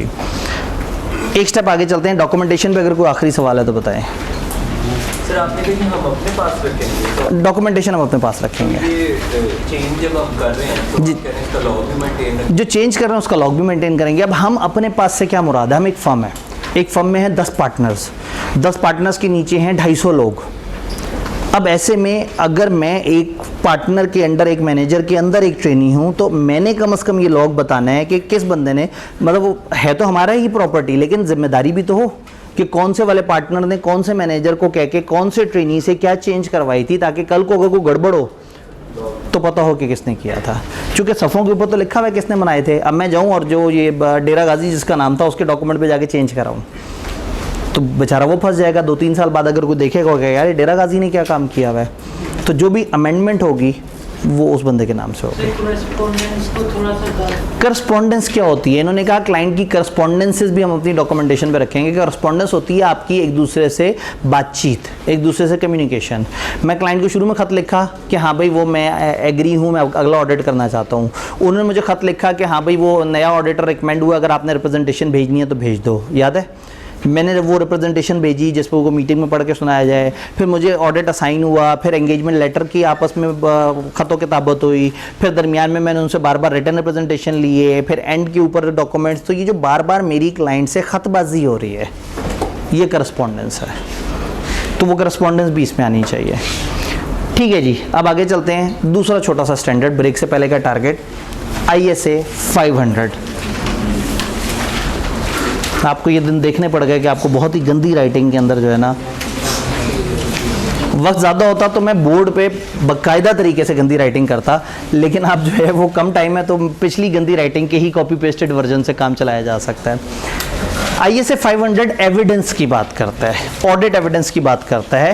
अब ऑडिट एविडेंस 1 अगर करते हैं, जज़ाकल्लाह। ऑडिट एविडेंस जो है वो क्या है? ऑडिट एविडेंस हर वो चीज़ है जिससे ऑडिटर इस नतीजे पे पहुंचता है कि क्या फाइनेंशियल स्टेटमेंट्स ठीक बनी हुई हैं या नहीं बनी हुई। तो क्लाइंट से आप मुख्तलिफ तरह की इंफॉर्मेशंस ले रहे होते हैं, हर इंफॉर्मेशन एक एविडेंस है। आपने कुछ सवाल पूछा, उन्होंने जवाब दिया, ये भी एविडेंस है। आपने कहा लिख के दे दो, ये भी एविडेंस है। आपने रसीद पकड़ के चेक किया, ये भी एविडेंस है। आपने उनको काम करते देखा, ये भी एविडेंस है। आपने बाहर के लोगों से पूछा, ये भी, मतलब ईच एंड एवरीथिंग जो आप कर रहे हैं और उसके नतीजे में जो आपको मिल रहा है वो एविडेंस है। ऑडिटर ने ऑडिट हुए एक अच्छा ऑडिट एविडेंस हासिल करना होता है। जितना ज़्यादा ऑडिट एविडेंस हासिल करेगा उतना अच्छा ऑडिट करेगा। याद करें, ऑडिटर ने सफिशिएंट अप्रोप्रिएट ऑडिट एविडेंस हासिल करना होता है। आप क्लाइंट से मुख्तलिफ डाटा लेते हैं और मुख्तलिफ डाटा के ऊपर मुख्तलिफ प्रोसीजर्स लगाते हैं। क्लाइंट से आपने कहा मुझे लिस्ट डेटर्स की दे दें, क्यों? क्योंकि शायद आपने उनको ख़त भेजने थे, उन्होंने 100 डेटर्स की लिस्ट दे दी। ख़त भेजना एक अलग प्रोसीजर है, चूंकि इन्होंने आपको डाटा दिया, आप इस डाटा की एक्यूरेसी देखेंगे, क्या ये 100 पूरे हैं, क्या इनके टोटल सही हैं, क्या लेजर में इतनी ही अमाउंट आ रही है। तो इसका मतलब है ये दो तरह के प्रोसीजर हैं। एक प्रोसीजर है जो आपको डाटा मिले उस डाटा की एक्यूरेसी और कंप्लीटनेस पे लगाना है, और नंबर 2 उस डाटा के ऊपर आप जो फर्दर काम करने लगे थे आपने वो काम करना है। तो स्टैंडर्ड जब स्टार्ट होता है तो आपको ये छोटी छोटी सी टिप्स देता है कि अगर आपको क्लाइंट से डाटा मिले तो उसकी एक्यूरेसी वगैरह देख लेनी है। अगर दो एविडेंस आपस में मैच कर रहे हैं तो इससे आप मुतमईन ज़्यादा हो जाते हैं, और दो अगर आपस में मैच नहीं कर रहे, इनकंसिस्टेंट है, तो आप परेशान हो जाते हैं। अगर ऑडिट एविडेंस आपको किसी एक्सपर्ट की तरफ से मिले तो एक्सपर्ट की वाली बातें दोबारा से रिपीट की जो आपको पहले से पता है कि अगर हमें मैनेजमेंट के किसी एक्सपर्ट से भी डाटा मिले तो हम इनके एक्सपर्ट को भी वैसे ही देखेंगे जैसे हमने अपने वाले एक्सपर्ट को देखा था। वही कंपिटेंस, वही उसका कैपेबिलिटी, वही उसका काम किस तरह का है, हम उसे देखेंगे। अब जब ऑडिट एविडेंस हमने हासिल करना है तो इसके बारे में हम बचपन से पढ़ते आ रहे हैं कि ये सफिशिएंट और अप्रोप्रिएट होना चाहिए। तो sufficiency is a matter of quantity. जब आप ऑडिट एविडेंस हासिल करें तो तादाद में भी अच्छा खासा होना चाहिए, एंड अप्रोप्रिएट होना चाहिए, which is quality. Audit evidence की क्वालिटी भी अच्छी होनी चाहिए और क्वांटिटी भी अच्छी होनी चाहिए। क्वालिटी के अंदर दो बेंचमार्क हैं, रेलेवेंट होना चाहिए, रिलायबल होना चाहिए। इसका मतलब 3 फीचर्स हैं। सैंपल साइज अच्छा होना चाहिए, रेलेवेंट जगह से ऑडिट एविडेंस हासिल करना होगा, रिलायबल जगह से ऑडिट एविडेंस हासिल करना होगा। ऑडिट एविडेंस रेलेवेंट कब होगा? जब आपने जिस चीज़ को जानना है उस चीज़ के बारे में आप ऑडिट एविडेंस हासिल कर रहे हैं। फ़र्ज़ करें मैं आपसे पूछना चाह रहा हूं कि आपको क्लास समझ आ रही है या नहीं आ रही, और मैं आपसे पूछूं बारिश कैसी हो रही है बाहर, तो आपने कहा बारिश बहुत तेज़ हो रही है। मुझे एविडेंस तो मिल गया आपसे, लेकिन ये रेलेवेंट एविडेंस नहीं है, क्योंकि मुझे जो अजर्शन, मुझे जो मुद्दा, जो पॉइंट मेरे जहन में था, जो सवाल मेरे जहन में था, जो चीज़ मैंने कंफर्म करनी थी, मुझे चाहिए मैं प्रोसीजर भी वैसा लगाऊं जिससे मेरे जहन में मौजूद वो वाली चीज़ कंफर्म हो। तो मैं अक्सर कहता हूं कि फ़र्ज़ करें मैंने चेक करना हो एग्जिस्टेंस ऑफ AC, तो मैं उसकी रसीद का जायज़ा लेना नहीं शुरू कर दूंगा, ये रेलेवेंट नहीं है। हाँ, उस AC को आके देखना रेलेवेंट है, और अगर एक AC की ओनरशिप कंफर्म करनी है तो उसको आके देखना रेलेवेंट नहीं है। हालांकि आके देखने से भी एविडेंस मिलता है और रसीद से भी एविडेंस मिलता है। तो ऐसा नहीं है कि आपने हर चीज़ के लिए हर प्रोसीजर लगाना है। रेलेवेंट जौन सी अजर्शन अंडर कंसिडरेशन है, जिस चीज़ को आप वेरीफाई करना चाह रहे हैं, आपका ऑडिट प्रोसीजर भी उससे रिलेटेड होना चाहिए। अब चूंकि यहाँ अजर्शन का लफ्ज़ आया है तो मैं अक्सर इसे कैरी फॉरवर्ड कर देता हूँ सिर्फ एक दिन आगे के लिए। कल हम इस पर बहुत सारी बहस करेंगे कि अजर्शन क्या है और हम अजर्शन की बेस पे किस तरह से ऑडिट एविडेंस हासिल करते हैं। तो आपने क्या करना है, आपने एविडेंस हासिल करना है और वो रेलेवेंट होना चाहिए। जो चीज़ वेरीफाई करनी है आप उसके ऊपर काम करें, जिस चीज़ को कंफर्म करना है आप उससे रिलेटेड एविडेंस हासिल करें। आप इधर उधर लेफ्ट राइट मत घूमें। रिलायबल, आप ऐसी जगह से, ऐसे सोर्स से एविडेंस लें जो रिलायबल हो। अब रिलायबिलिटी का ताल्लुक है आप किन लोगों से एविडेंस ले रहे हैं, किन हालात में एविडेंस ले रहे हैं। तो स्टैंडर्ड ने कहा कि रिलायबिलिटी बहुत बुरी तरह से अफेक्ट होती है किन सर्कमस्टांसेस में, किस सोर्स से, किस तरह के लोगों से आपने ये एविडेंस हासिल किया। रिलायबिलिटी के ऊपर स्टैंडर्ड ने कहा देखो रेलेवेंट तो आसान सी बात है, तुमने देखना है तुम्हारी अजर्शन यानी कि क्या वेरीफाई कर रहे हो वो क्या है, और तुम प्रोसीजर लगा रहे हो वो क्या, इनको आपस में मैच कर लो, रेलेवेंट हो जाएगा। सफिशिएंसी भी बढ़ सकती है, कैसे? सैंपल साइज ज़्यादा कर लो तो सफिशिएंसी भी बेहतर हो जाएगी। रिलायबिलिटी कंट्रोल में नहीं है, तो स्टैंडर्ड ने कहा ऑडिटर ये तुम्हारी जजमेंट है कि तुमने समझना है एविडेंस रिलायबल है या नहीं। आप याद करें कि जैसे हमें शक होता है मैनेजमेंट की इंटेग्रिटी पे, तो हम कहते हैं आप दोबारा से रिवाइज करें, दोबारा से देखें और स्केप्टिक हो जाएं। तो रिलायबिलिटी बड़ी सेंसिटिव चीज़ है, और ऊपर से इतनी सेंसिटिव चीज़ में स्टैंडर्ड हमें अकेला करके चला गया। उसने कहा रिलायबिलिटी ऑडिटर की जजमेंट है कि वो देखे किन हालात में किन लोगों से क्या एविडेंस ले रहा है। अब स्टैंडर्ड ये कह के जा ही रहा था कि आपने उसका रास्ता रोक लिया। आपने कहा 1 मिनट भाई, कुछ तो बताओ, सारी चीज़ मेरी जजमेंट तो नहीं होती, कोई टोटका तो देते जाओ जाते जाते। उसने कहा ठीक है 5 टोटके हैं, ये ऑडिट की जनरलाइजेशंस कहलाते हैं, ये 5 टोटके। वो कहता है कि अगर रिटन एविडेंस भी आपके पास मौजूद हो और ओरल भी मौजूद हो तो ज़्यादा रिलायबल रिटन को मान लेना है। अगर ओरिजिनल हो और फोटोकॉपी या फैक्स या ईमेल हो तो ओरिजिनल ज़्यादा रिलायबल। आपने खुद से एविडेंस सेल्फ ऑब्टेन किया है और एक आपको प्रोवाइडेड बाय मैनेजमेंट है, तो किस पे भरोसा करें? खुद से। External evidence versus internal evidence, external ज़्यादा रिलायबल है। स्ट्रॉन्ग कंट्रोल्स वाली इन्वायरमेंट में अगर आपने एविडेंस लिया है तो वो एविडेंस वर्सेस अगर आपने वीक कंट्रोल्स में एविडेंस लिया है तो ज़्यादा स्ट्रॉन्ग कौन सा होगा? तो उन्होंने ये कहा है कि रिलायबिलिटी की ये कुछ जनरलाइजेशंस हैं जो आपने जहन में रखनी है। तो यहाँ से हम थोड़ा सा स्टैंडर्ड की बातें पढ़ना शुरू कर देते हैं। रिलायबिलिटी का ताल्लुक, reliability is influenced by source and nature of audit evidence and circumstances under which it is obtain, including control over preparation and maintenance. Source पे डिपेंड करता है, नेचर पे डिपेंड करता है, सर्कमस्टांसेस पे डिपेंड करता है और कंट्रोल्स पे डिपेंड करता है। वही क्लाइंट जब उनकी नीयत खराब है और वो फ्रॉड करके बैठे हुए हैं, अब आप जो उनसे एविडेंस लेंगे वो शायद रिलायबल नहीं होगा, और वही क्लाइंट जब वो फ्रॉड करके नहीं बैठे हुए डिफरेंट होगा। वो क्लाइंट जो ख्वाहिश रखते हैं सेल्स खामखा बढ़ा के बताएं, अब आप उनसे सेल्स का एविडेंस लेंगे, रिलायबल नहीं होगा। वो क्लाइंट जो ये ख्वाहिश नहीं रखता, तो इसका मतलब है सर्कमस्टांसेस, सोर्स, ये सारी चीज़ें मिल के तय करती हैं कि हमारा यहाँ एविडेंस जो है वो कितना रिलायबल है। तो रिलायबिलिटी पे आपने हमेशा स्केप्टिक रहना है, और जब आपको इन्फॉर्मेशन देने वालों पे शक हो तो आपने बहुत मोहतात हो जाना है, क्योंकि आपको मिलने वाला एविडेंस सफिशिएंट अप्रोप्रिएट नहीं होगा। चूँकि अप्रोप्रिएट के 2 फीचर हैं, रेलेवेंट हो और रिलायबल हो। अगर आपके पास क्वालिटी ऑफ ऑडिट एविडेंस थोड़ा हल्का हो तो फिर क्वांटिटी बहुत बढ़ानी पड़ेगी, और अगर क्वांटिटी कम हो तो फिर क्वालिटी बड़ी तूफानी लेवल की होनी चाहिए। आपने दोनों चीज़ों को साथ लेके चलना है। तो सफिशिएंट अप्रोप्रिएट ऑडिट एविडेंस हासिल करना है। सवाल ये कि कैसे हासिल करना है? जवाब है 7 तरीके हैं। 7 ऐसे तरीके हैं जिससे ऑडिटर ऑडिट एविडेंस हासिल करता है। मशहूर ज़माना तरीका इंस्पेक्शन।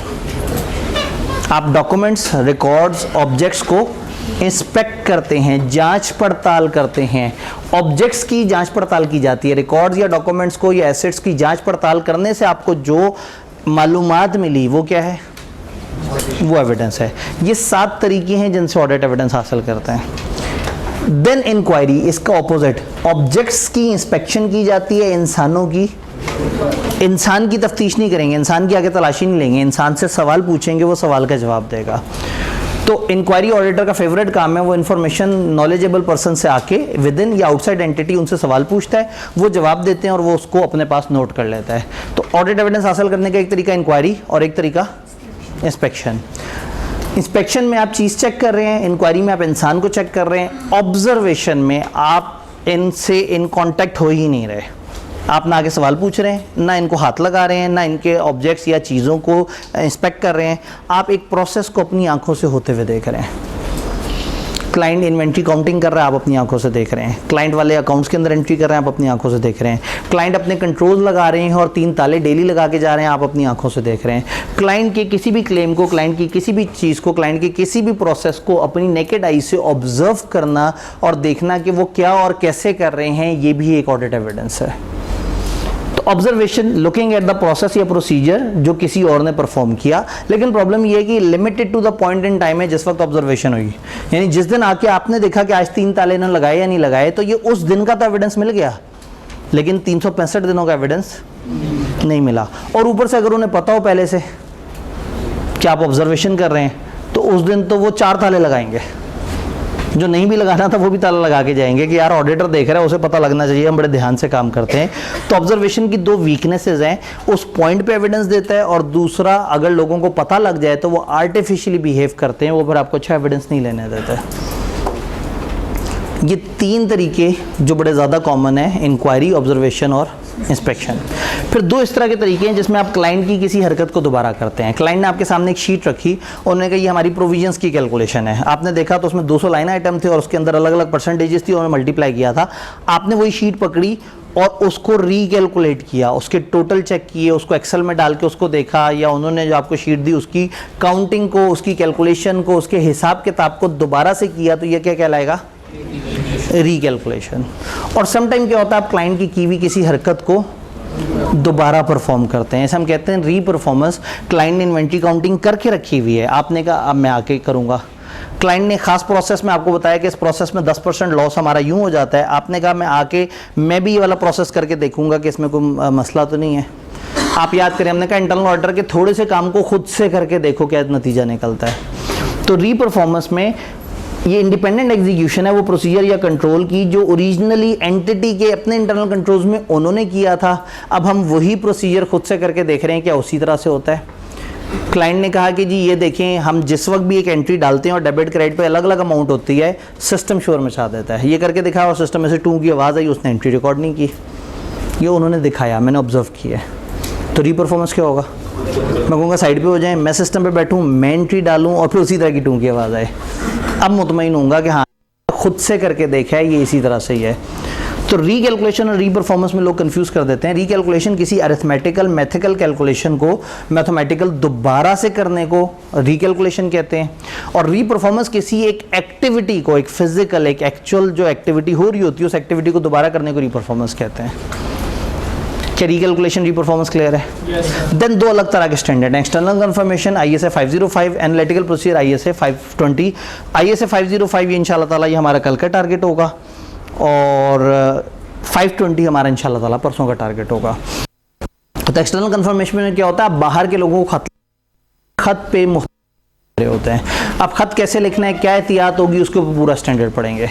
एनालिटिकल में आप मैथमेटिकल रेशियो कैलकुलेशन, हिसाब किताब, अंदाजे लगाते हैं कि आपको चीज़ें ठीक लग रही हैं, मैथमेटिकली चीज़ें सही लग रही हैं नहीं लग रही, तो आप खुद से कुछ अजम्पशंस क्रिएट करते हैं, उन अजम्पशंस की बेस पे कैलकुलेशन को चेक करते हैं, और चेक करने के बाद अंदाज़ा लगाते हैं कि वो ठीक लग रही है या नहीं लग रही। तो इसको हम कहते हैं एनालिटिकल प्रोसीजर्स। एक अलग से स्टैंडर्ड है 520 जो इस स्पेसिफिक इशू को डील करता है। तो इन दो पे तसल्ली से बात होगी। बाकी 5 तरह के प्रोसीजर, जांच पड़ताल करना चीज़ों का, इंसानों को काम करते हुए देखना, प्रोसेस को होते हुए देखना, इंसान से सवाल पूछना, उसकी मैथमेटिकल चीज़, किसी शीट, उसकी तरफ से डाटा जो दिया गया उसको दोबारा से चेक करना मैथमेटिकली, उसके किसी काम को दोबारा करके देखना, बाहर के लोगों को खत भेजना, या मैथमेटिकली अंदाजे लगाना और उस अंदाज़ों को क्लाइंट के एक्चुअल अमाउंट्स के साथ मैच करना। ज़्यादा गहराई में नहीं उतर रहे क्योंकि इसके ऊपर हमने एक अलग डिस्कशन करनी है। ये 7 तरीके हैं ऑडिट एविडेंस हासिल करने के। शायद आपने सुना हो nature, timing and extent of audit procedures, जगह जगह लिखा होता है auditor nature, timing and extent of audit procedure बढ़ा दे। ये है nature of procedure. Extent of procedure पे हम ब्रेक के बाद सैम्पलिंग पढ़ रहे होंगे इंशाल्लाह। तो आपने किस एक्सटेंट पे प्रोसीजर लगाने हैं वो सैम्पलिंग का स्टैंडर्ड बताता है। किस नेचर के प्रोसीजर बताने ये 7 है। क्या टाइमिंग होनी चाहिए, रिस्क असेसमेंट के वक्त लगा रहे हैं, टेस्ट ऑफ कंट्रोल के वक्त लगा रहे हैं, या सब्सटेंटिव प्रोसीजर्स के वक्त लगा रहे हैं। यानी कि जो आपकी जितनी भी कैलकुलेशन है, ये आपकी जितनी भी वर्किंग है, जितने भी प्रोसीजर्स हैं, ये 7 तरह के प्रोसीजर हैं, ये इनकी नेचर है। कितनी गहराई में लगाने हैं, सैम्पलिंग से पता लग जाएगा ये इनकी एक्सटेंट है। और टाइमिंग क्या है वो डिपेंड करता है, start of audit, end of audit है, आप रिस्क असेसमेंट के वक्त की बात कर रहे हैं, या आप बाद में टेस्ट ऑफ कंट्रोल के वक्त ये प्रोसीजर लगा रहे हैं, या आप सब्सटेंटिव टेस्टिंग के वक्त ये प्रोसीजर लगा रहे हैं। 3 तरह के प्रोसीजर होते हैं, रिस्क असेसमेंट प्रोसीजर, अगले 2 को कंबाइंड कहते हैं further audit procedure. Further audit procedure में टेस्ट ऑफ कंट्रोल्स और सब्सटेंटिव प्रोसीजर, इसके ऊपर भी पूरा चैप्टर पढ़ना है इंशाल्लाह, इसके ऊपर 2 चैप्टर्स पढ़ने हैं, इसके ऊपर 3 चैप्टर्स पढ़ने हैं इंशाल्लाह। तो ये फिर हम थॉरोली इसको कवर कर रहे होंगे, तकरीबन 3.5 चैप्टर ही इसमें पढ़ लेंगे। तो कौन से प्रोसीजर लगाने हैं वो 7, कब लगाने हैं, इनमें से डिफरेंट टाइम्स पे, कितनी गहराई में लगाने हैं, 530 यानी कि सैम्पलिंग का स्टैंडर्ड हमें बताएगा।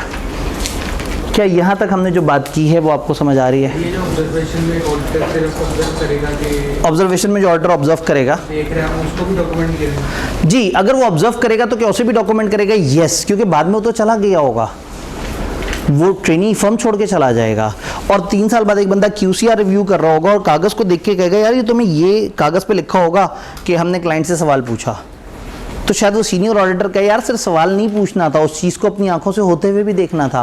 अब वो देख तो गया लेकिन मुस्कुराते हुए आगे चला गया, लिखा ही कुछ नहीं। तो जो देखा है वो भी लिखना है, जो सुना है वो भी लिखना है। जो बोला है वो भी लिखना है, जो डॉक्यूमेंट मिला है वो भी, ईच एंड एवरीथिंग डॉक्यूमेंट करनी है। मैं अक्सर एग्जांपल देता हूँ, हमारे एक सीनियर मैनेजर होते थे, वो कहते थे ऑडिटर को छींक भी आए तो डॉक्यूमेंट करे। इस हद तक एहतियात करनी है कि आप ईच एंड एवरीथिंग जो क्लाइंट पे कर रहे हैं आप उसको अपने पास नोट करें, क्योंकि ये चीज़ें कभी भी आपके काम आ सकती हैं। तो ऑडिट एविडेंस से रिलेटेड बड़ा छोटा सा स्टैंडर्ड है, ज़्यादा लंबी चौड़ी बात नहीं है, लेकिन ये कनेक्ट होता है सब्सटैंटिव प्रोसीजर से जो इंशाल्लाह कल कनेक्ट हो रहे होंगे। तो अब हमारे पास वो आइडियल टाइम आ गया जिसका आपको अक्सर इंतज़ार रहता है, वो 10 मिनट की ब्रेक, 3:30 हो रहे हैं, 3:40 तक ब्रेक, और फिर 1 घंटा डेडिकेटेड फॉर सैम्पलिंग का स्टैंडर्ड। ठीक है, हम उस वक्त सवाल जवाब नहीं करेंगे और आके टिका के सैम्पलिंग के स्टैंडर्ड बात करेंगे। ब्रेक शुरू हो चुकी हुई है जी। मैं हूँ तो शायद मुझे ना पता लगा हो, मैं तो गाड़ी में से निकालने गया था। क्या कह रहे हैं, कौन पिलाना चाह रहा है? अच्छा, मान ही नहीं रहे, इल्जाम लगाया आप क्लास के एक मासूम बच्चे पे, आपने इतना बड़ा बोतान। ठीक है, मुझे लगा आपको बच्चे पे एतराज होगा। ठीक है जी, कहानी को स्टार्ट करते हैं। अहम है नहीं है बहुत ज़्यादा चीज़ों को ड्रैग करने का, तो थोड़ा सा चीज़ों को लेके चलते हैं। एक दफ़ा लाइट अगर ऑन कर दें इंशाल्लाह, रोशनी में हम जी सैम्पलिंग किसे कहते हैं? जब ऑडिटर कुछ प्रोसीजर सैम्पलिंग बेसिस पे लगाता है तो उसे सैम्पलिंग कहते हैं। वाह, क्या बात कर दी जी। 100% लो जी, माइक आ गया और गालबन ठीक है। अब ये मेरे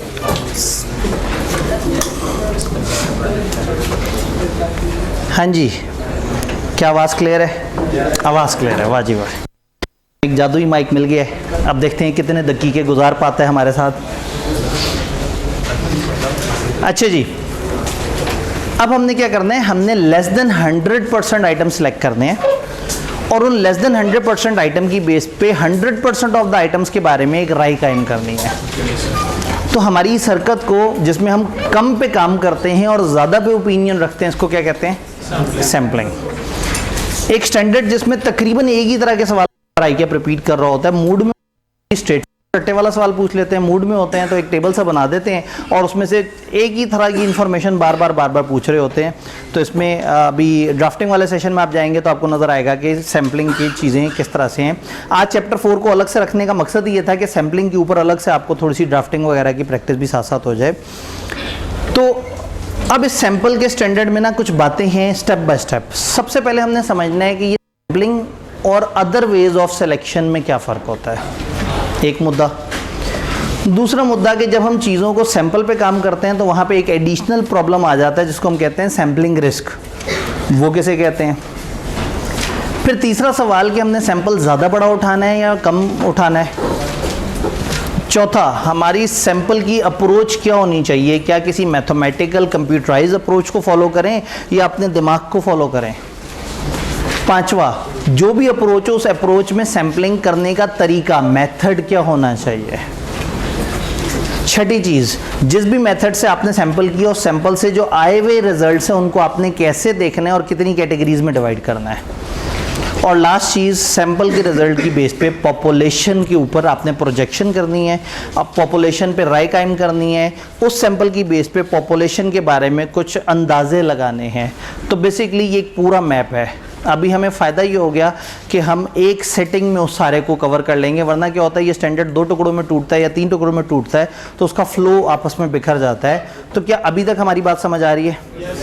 7 मुद्दे हैं। कौन से 7? अभी मैंने एक एक करके 7 बातें बताई हैं।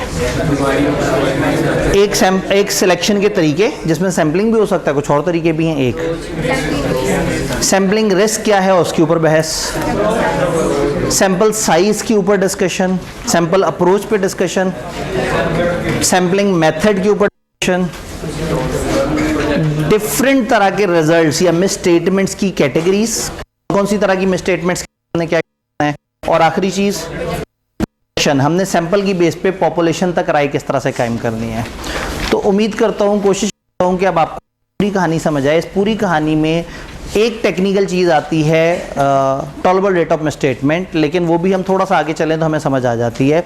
दूसरा आईकैप ने स्टैंडर्ड का अपेंडिक्स 2 और 3 पूरा का पूरा हमारी किताब में पेस्ट कर दिया, विच इज़ सैंपल का साइज़ क्या होगा। तो उसमें कुछ ऐसी बातें भी लिखी हैं जो हमारे लेवल से थोड़ी सी एडवांस है, लेकिन आईकैप लिखता चला गया और हम भी उसे पढ़ते चले गए, कोई मसला नहीं।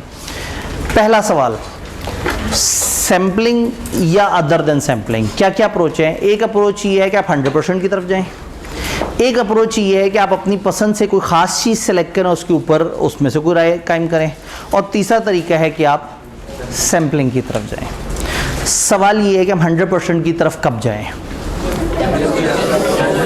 जब डाटा मुनासिब हो। भाई देखिए ना, जब भी मुझे मौका मिले मैं तो 100% को करूँगा ताकि एश्योरेंस बेहतर हो। मुझे मौका इसलिए नहीं मिलता कि पॉपुलेशन बहुत बड़ी होती है, टाइम बहुत ज़्यादा लग रहा होता है, ख्वारी बहुत ज़्यादा हो जाती है, सैंपल सहूलत के लिए करते हैं, लेकिन पॉपुलेशन है ही 3-4 तरह की चीज़ों, उनको करने में टाइम भी को बहुत ज़्यादा नहीं लग रहा, वो आइटम भी काफ़ी बड़े हैं, उनकी वैल्यू भी काफ़ी ज़्यादा है, उसमें रिस्क भी बहुत ज़्यादा है। तो अगर नंबर ऑफ़ आइटम्स कम हो, वैल्यू पर आइटम ज़्यादा हो, उसमें रिस्क हो, उसमें मटीरियलिटी हो और उसमें ये सारे मामलात हों, तो ऐसे में मुझे ख्वाहिश करनी चाहिए कि मैं 100% की तरफ जाऊँ। सम टाइम क्या होता है, आज के दौर का तो मैथमेटिकल दौर है, एक्सेल और इस तरह से बहुत सारे ऐसे एरियाज़ होते हैं जिसमें मैथ चल रही होती है। आपने एक चीज़ निकाल ली, अब उसने 365 से मल्टीप्लाई होना है सिर्फ। आपने एक मंथ की कैलकुलेशन कर ली, अब उसने सिर्फ 12 से मल्टीप्लाई होना है। तो सम टाइम आपका जो मैथमेटिकल वर्किंग है वो इतना एफिशिएंट बना देती है कि आप उस तरह की चीज़ पे फिर 100% पॉपुलेशन की तरफ चले जाते हैं। तो स्टैंडर्ड ने मना नहीं किया 100% की तरफ जाना, वो कहते हैं आप जाना चाहें आप जा सकते हैं, लेकिन फिर ये बातें जहन में रखें कि इस तरह की सिचुएशन हो तो चले जाएँ। एक तरीका है सैम्पलिंग, एक है 100%, और एक दरमियान का तरीका भी है कि अगर आपने कोई नतीजा नहीं निकालना, आपने कुछ चीज़ों का जायज़ा लेना है। आप देखना चाह रहे हैं कि 2 लाख से ऊपर के कितने आइटम हैं, आप देखना चाह रहे हैं फ़लाना रसीद में क्या है। अगर आपको बाय द वे कोई नतीजा निकालना चाह रहे हैं और आपका मकसद ये नहीं है कि मैं सैंपल निकालूँ, सैंपल की बेस पे एक राय कायम करूँ, उस राय को पूरी पॉपुलेशन पे लेके जाऊँ, तो आप सिंपल बात भी कर सकते हैं। तो सबसे पहली बात करते हैं 1, अगर प्रेस कर दीजिएगा ज़रा, जज़ाकल्लाह। 3 तरीके, selecting all items, selecting specific item, और तीसरा तरीका sampling. Sampling is simple, sampling is application of audit procedure to less than 100% of item within a population, ताकि हम पूरी पॉपुलेशन के बारे में राय कायम कर सकें। 100% की तरफ कब जाना है? 100% एग्जामिनेशन में be appropriate when population constitute a small number, तादाद में कम, ऑफ लार्ज वैल्यू आइटम, तादाद में कम और वैल्यू में ज़्यादा, सिग्निफिकेंट रिस्क भी है, और किसी और तरीके से बहुत अच्छा एविडेंस भी नहीं मिल रहा, इस तरीके से मिलेगा, बाकी जगह पे एविडेंस भी अच्छा नहीं मिलेगा। रेपिटेटिव नेचर ऑफ कैलकुलेशन या अदर प्रोसेस जो है उसको 100% कॉस्ट इफेक्टिव बना देता है। तो अगर चीज़ें कम हैं, वैल्यू में ज़्यादा हैं, रिस्क है, आप उस पर ज़्यादा ध्यान देना चाह रहे हैं, तो यू आर अलाउड कि आप 100% की तरफ जा सकते हैं। और ख़ासतौर पर अगर कहीं रेपिटेटिव कैलकुलेशन ने उसको फास्ट कर दिया, ईजी कर दिया है, तो फिर कोशिश करें कि फिर 100% की तरफ जाएँ। जो 100% आसानी से हो जाए वो तो कर लें, जो ना हो उस पर देखा जाएगा। अच्छा, ये दरमियाना तरीका क्या है? इसमें आप किसी खास तरह के आइटम उठाते हैं, हाई वैल्यू या की आइटम उठा लिए, बड़ी बड़ी चीज़ें उठा के देख ली कि उसमें क्या चल रहा है, एक खास अमाउंट से ऊपर की चीज़ें उठा के देख ली, कुछ खास आइटम इस तरह से उठा लिए जिसमें आपको खास इन्फॉर्मेशन लेना चाह रहे हैं कि हाँ भाई उस तरह के जो इनकी इनवॉइस है उस पर डबल साइन आ रहे हैं या नहीं आ रहे हैं, फलाना इस तरह से हो रहा है नहीं हो रहा। तो सम टाइम आपका मकसद ये नहीं होता कि आप एक रिजल्ट निकालें और पूरी पॉपुलेशन पर राय कायम करें। सम टाइम आप सिलेक्टेड चीज़ों को थोड़ा सा एवं देखना चाह रहे होते हैं, देखना चाह रहे होते हैं कि 2 लाख से ऊपर वाली जो रसीद है वो कितनी है। तो आपने रैंडमली सेलेक्ट किया तो पता लगा जी 4 रसीदें हैं। अब इसका कोई मकसद नहीं था, इसका मकसद सिर्फ ये जानना था कि 2 लाख से ऊपर कितनी रसीदें हैं। आप उनकी बेस पे नतीजा निकाल के उस नतीजे को पूरी पॉपुलेशन पे प्रोजेक्ट करने का इरादा नहीं रखते। रिजल्ट ऑफ ऑडिट प्रोसीजर जो आपने इस तरह के आइटम पे लगाया cannot be projected to entire population accordingly and does not provide audit evidence on, पूरी पॉपुलेशन पे ऑडिट एविडेंस आपको नहीं देगा। तो एक तरीका 100%, एक तरीका सिलेक्टेड किसी खास वजह से, और एक है सैम्पलिंग। तो ये पहला मुद्दा था हमारा जिसमें हमने बात की। अब अगली डिबेट, सैम्पलिंग रिस्क। जब आप सैंपल पे काम करते हैं तो सैंपल कभी भी पॉपुलेशन के बराबर नहीं होता। आप 100 में से 99 आइटम भी चूज़ कर लेंगे तो ये सैंपल कहलाएगा, क्योंकि सैंपल इज समथिंग जो 100% नहीं है। तो जब भी आप सैंपल की बेस पे पॉपुलेशन के बारे में राय कायम करेंगे तो शायद आप हमेशा बहुत अच्छी राय कायम ना कर रहे हो। तो ऐसे में एक रिस्क आता है। एक रेगुलर क्लास में हमने बीच में बहुत सारी एग्जांपल्स के साथ एक अचानक से एग्जांपल देखी थी एक आमों के ट्रक की। एक ट्रक में आमों की पेटियाँ पड़ी हुई हैं और उसमें 1000 आम हैं और हमने देखना था वो आम मीठे हैं या नहीं है। तो हमने क्या किया, हमने 10 आम बीच में से निकाले अलग अलग पेटियों में से और वो हमने आम खाए। उन आमों में से कुछ मीठे निकले, कुछ मीठे नहीं निकले। तो मैंने 10 आमों पे सैंपल ड्रॉ किया है 1000 में से और इन 10 की बेस पे मैं 1000 के बारे में एक राय कायम करूँगा। आप ये तो नहीं कहेंगे कि सर 1000 के 1000 खा जाएं ताकि पता लग जाए मीठे हैं भी या नहीं। ना टाइम है ना कैपेसिटी है, और अगर सारे हम खा जाएं तो फिर मुद्दा ही ख़त्म हो गया, सब्जेक्ट मैटर ही हमने डिस्ट्रॉय कर दिया अपने हाथ से। तो मैंने सैंपल की बेस पे पॉपुलेशन पर राय कायम करना है। अब यहाँ ख़तरा है, मेरा सैंपल मुझे धोखा दे सकता है। शायद मेरा सैंपल मुझे बहुत खुशनुमा रिज़ल्ट दे जबकि असल बातें उतनी मज़ेदार ना हो, और हो सकता है कि मेरा सैंपल मुझे बहुत डरा दे जबकि असल में चीज़ें ऐसे ना हो। मैंने 10 आम खाए, उनमें से 9 मीठे निकल आए। अब मैं बहुत एक्साइटेड हूँ, मैं बड़ा खुश हूँ और मैं लोगों को कहता फिर रहा हूँ ये मीठे आमों का ट्रक है। उनका एब्सोल्यूट एश्योरेंस, मैंने कहा नहीं, रीजनेबल एश्योरेंस, इस आम में, इस ट्रक में ज़्यादातर आम मीठे हैं। मैंने 10 में से 9 मीठे जानने पे ये नज़रिया कायम कर लिया है कि 900 के करीब शायद आम 1000 में से मीठे होंगे। पता ये लगा कि उस ट्रक में 950 ख़राब आम थे 1000 में से। इंतहाई खूबसूरत इत्तेफाक ये है कि मेरे पास जो 10 आए उसमें 9 मीठे निकल आए। ये रिस्क तो हमेशा एग्जिस्ट करता है ना। मैं अगर 10 की बेस पे पूरे पे राय कायम कर रहा हूँ तो 100% ये यकीनी बात तो नहीं है कि बाकी सब में भी ये ट्रेंड नज़र आएगा। तो मेरे सैंपल ने मुझे कहा चीज़ें ठीक हैं जबकि चीज़ें असल में ठीक नहीं थी। रिवर्स भी हो सकता है, मैंने 10 आम खाए, उनमें से 9 ख़राब निकल आए। तो अब मुझे लग रहा है कि पॉपुलेशन में गड़बड़ है, लेकिन इसका फ़ायदा है, अभी मेरे जहन में नेगेटिव इमेज बन गया ना, तो इससे पहले कि मैं रिपोर्ट ख़राब करूँ मैं मज़ीद सैंपल उठा के तस्दीक करूँगा जो मुझे नेगेटिविटी नज़र आ रही है वो सही है या नहीं। तो हो सकता है मज़ीद सैंपल उठाऊँ तो अब रिज़ल्ट थोड़े से डिफरेंट निकलें, मज़ीद सैंपल उठाऊँ तो थोड़े रिज़ल्ट सही निकलें, तो अल्टीमेटली मुझे समझ आ जाए कि मुझे जो शक हुआ था वो गलत था। तो 2 तरह के शक होते हैं या 2 तरह के रिस्क होते हैं। आप समटाइम एक सही चीज़ को गलत कह देते हैं और समटाइम एक गलत को सही कह देते हैं। ख़तरनाक रिस्क है जब आप गलत को सही कह के आगे बढ़ पड़ते हैं। मैंने 9 मीठे आम की बेस पे कह दिया कि आम सही है और मैं आगे चल पड़ा जबकि आम ज़्यादातर ख़राब थे। ये मेरे ऑडिट की इफ़ेक्टिवनेस को मुतासर कर रहा है, क्वालिटी ऑफ ऑडिट ही ख़राब हो गई। लेकिन जो दूसरा रिस्क है कि आम खाए और मुझे लगा ठीक नहीं है, अब मैं 10 आमों की बेस पे पूरे के बारे में नेगेटिव ओपिनियन तो नहीं दे दूंगा रिपोर्ट में, सैंपल और बढ़ाऊंगा। तो इससे मुझे मेहनत ज़्यादा करनी पड़ी, एफर्ट ज़्यादा करनी पड़ी, लेकिन उतना नुकसान नहीं हुआ जितना पहले केस में नुकसान हो गया था। तो 2 तरह के सैम्पलिंग रिस्क होते हैं, एक हम कहते हैं रिजेक्शन ऑफ राइट, एक होता है acceptance of wrong. Acceptance of wrong ज़्यादा ख़तरनाक बात है, रिजेक्शन ऑफ राइट उतनी ख़तरनाक बात नहीं है। ये हो गई सादा ज़बान वाली बात। ऑडिटर जब प्रोसीजर लगाता है रिस्क असेसमेंट के बाद, जो फर्दर प्रोसीजर लगाता है, या वो कंट्रोल्स चेक करता है या वो सब्सटैंटिव प्रोसीजर लगाता है। कंट्रोल जब चेक करते हैं तो आप ये चेक करते हैं कि कंट्रोल्स में डेविएशन है या नहीं। तो अगर मैं कह रहा हूँ कि मैंने सैंपल उठाया और मेरे सैंपल ने अच्छा रिजल्ट दिया, तो शायद मैंने टेस्ट ऑफ कंट्रोल करते हुए 10 रसीदें उठाई और उस पर चेक किया कंट्रोल कैसे हैं। 9 ने कहा कंट्रोल अच्छे हैं और 1 ने कहा कंट्रोल अच्छा नहीं है। तो मैंने ये नज़रिया बना लिया कि कंट्रोल्स इफ़ेक्टिव हैं जबकि असल में वो इफ़ेक्टिव नहीं थे। और दूसरी तरह का रिस्क क्या है, मैं कह दूं कंट्रोल इफेक्टिव नहीं है जबकि इफेक्टिव हो। तो टेस्ट ऑफ कंट्रोल में हम ये कहेंगे कंट्रोल इफेक्टिव है या नहीं है, या कंट्रोल में डेविएशन तो नहीं है। जब सब्सटैंटिव प्रोसीजर्स लगा रहे होंगे, हम चीज़ों को एक्चुअल मैथमेटिकली चेक कर रहे होंगे, रुपए पैसे चेक कर रहे होंगे, तो हो सकता है मेरा सैंपल मुझे बता दे मटेरियल में स्टेटमेंट है जबकि मटेरियल में स्टेटमेंट ना हो, या मेरा सैंपल कहते मटेरियल में स्टेटमेंट नहीं है जबकि हो। क्या ये सारी बात समझ आ रही है? इस सारी बात को किताब एक टेबल के थ्रू समझाना चाहती है। लाइट एक दफ़ा 3 ऑफ कर दीजिएगा। सैम्पलिंग रिस्क, रिस्क की auditor conclusion based on sample may be different from conclusion if entire population were. अगर पूरी पॉपुलेशन सेलेक्ट की होती तो मेरा नज़रिया कुछ और बना होता। ये रिस्क हमेशा है, मैं 99 चीज़ें भी सिलेक्ट कर दूंगा तो भी 100 के बराबर नहीं होगा वो। 2 तरह के रॉन्ग कंक्लूजन हो सकते हैं, एक्सेप्टेंस ऑफ रॉन्ग और acceptance of wrong. Test of control में हो सकता है आप कह दें कंट्रोल ज़्यादा इफेक्टिव है जबकि एक्चुअल में वो उतने ना हो। टेस्ट ऑफ डिटेल यानी सब्सटैंटिव प्रोसीजर में आप कह दें मटेरियल में स्टेटमेंट डज नॉट एग्जिस्ट जबकि वो हो, रॉन्ग को एक्सेप्ट कर लिया। ये अफेक्ट करता है ऑडिट की इफेक्टिवनेस को और इससे गलत ओपिनियन तक पहुंच सकते हैं। अब इस तरफ की बात करते हैं, रिजेक्शन ऑफ राइट।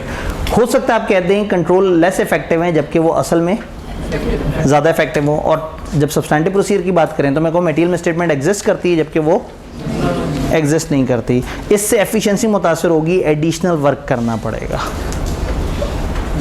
डन। तो ये है सैम्पलिंग रिस्क। भाई कुछ कहना चाहते हैं? रिजेक्शन ऑफ राइट में सेकंड लास्ट हो, इसमें मिसस्टेटमेंट जब नहीं है उस मिसस्टेटमेंट कैसे कर सकते हैं? इसमें तो चलेंगे मिसस्टेटमेंट नहीं है। और एक मिनट, आप इधर वाली बात कर रहे हैं, ठीक है। ये कह रहे हैं कि आपके साथ होगा क्या, मेरे साथ क्या हुआ, मैं इस नतीजे पे पहुंच गया कि मटेरियल मिसस्टेटमेंट एग्जिस्ट करती है जबकि इनफैक्ट वो नहीं करती थी। मैंने सैंपल उठाया 10,000 चीज़ों में से 100 का, उस पे नतीजा निकाला, हो यहाँ तो मिसस्टेटमेंट है।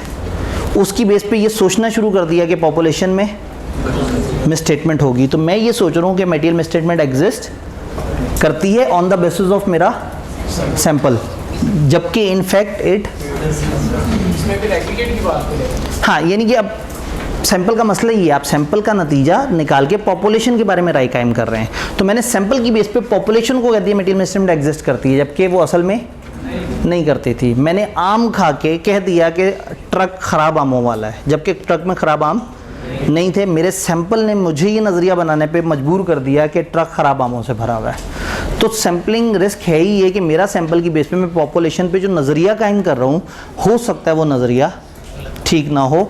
तो यहाँ वाले में आपको ज़्यादा एफर्ट करना पड़ता है। ये इतनी ख़तरनाक बात नहीं है। इधर तो आप सही मान के आगे चल पड़ते हैं, आप तो पलट के देखते भी नहीं हैं क्योंकि आपको डाउट ही नहीं होता, चीज़ें आपके रिजल्ट के मुताबिक आई होती हैं। तो सैम्पलिंग रिस्क केस जब हम सैंपल पे काम करेंगे तो पॉपुलेशन पे जो राय कायम करेंगे वो राय शायद असल सिचुएशन से थोड़ी फ़र्क हो सकती है। हमें नहीं पता चल सकता हमारे सैंपल्स में ये रिजेक्शन है। हमें पता लग सकता है या नहीं पता लग सकता है, नहीं, जब तक मज़ीद काम नहीं करेंगे पता नहीं लगेगा। सैम्पलिंग रिस्क, रिस्क किसे कहते हैं?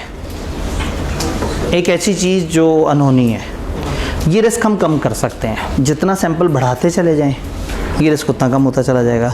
अगर मैं 1000 में से 900 आम सैंपल पे उठा के उन पे काम करूँगा तो अब जो नतीजा आएगा वो ज़्यादा सिक्योर लग रहा है बनिस्बत 10 आम पे बनाए हुए नतीजे पे। तो जितना सैंपल बढ़ाता चला जाऊँगा उतना ये वाला रिस्क कम होता चला जाएगा। इसको एब्सोल्युटली ज़ीरो भी करना है तो मैं 100% उठा लूँ, फिर भी एब्सोल्यूट एश्योरेंस तो होती नहीं ऑडिट में। तो ये समझ आया सैम्पलिंग रिस्क क्या है? सैम्पलिंग रिस्क है कि शायद मेरा सैंपल मुझे पॉपुलेशन के बारे में थोड़ा सा मिसगाइड कर देगा। क्या इसके अलावा भी कोई रिस्क होता है? हाँ, एक रिस्क होता है नॉन सैम्पलिंग रिस्क। किताब से पूछूं कहते हैं नॉन सैम्पलिंग रिस्क उसे कहते हैं जो सैम्पलिंग रिस्क नहीं होता। ये वाली बात तो कोई भी बता सकता था।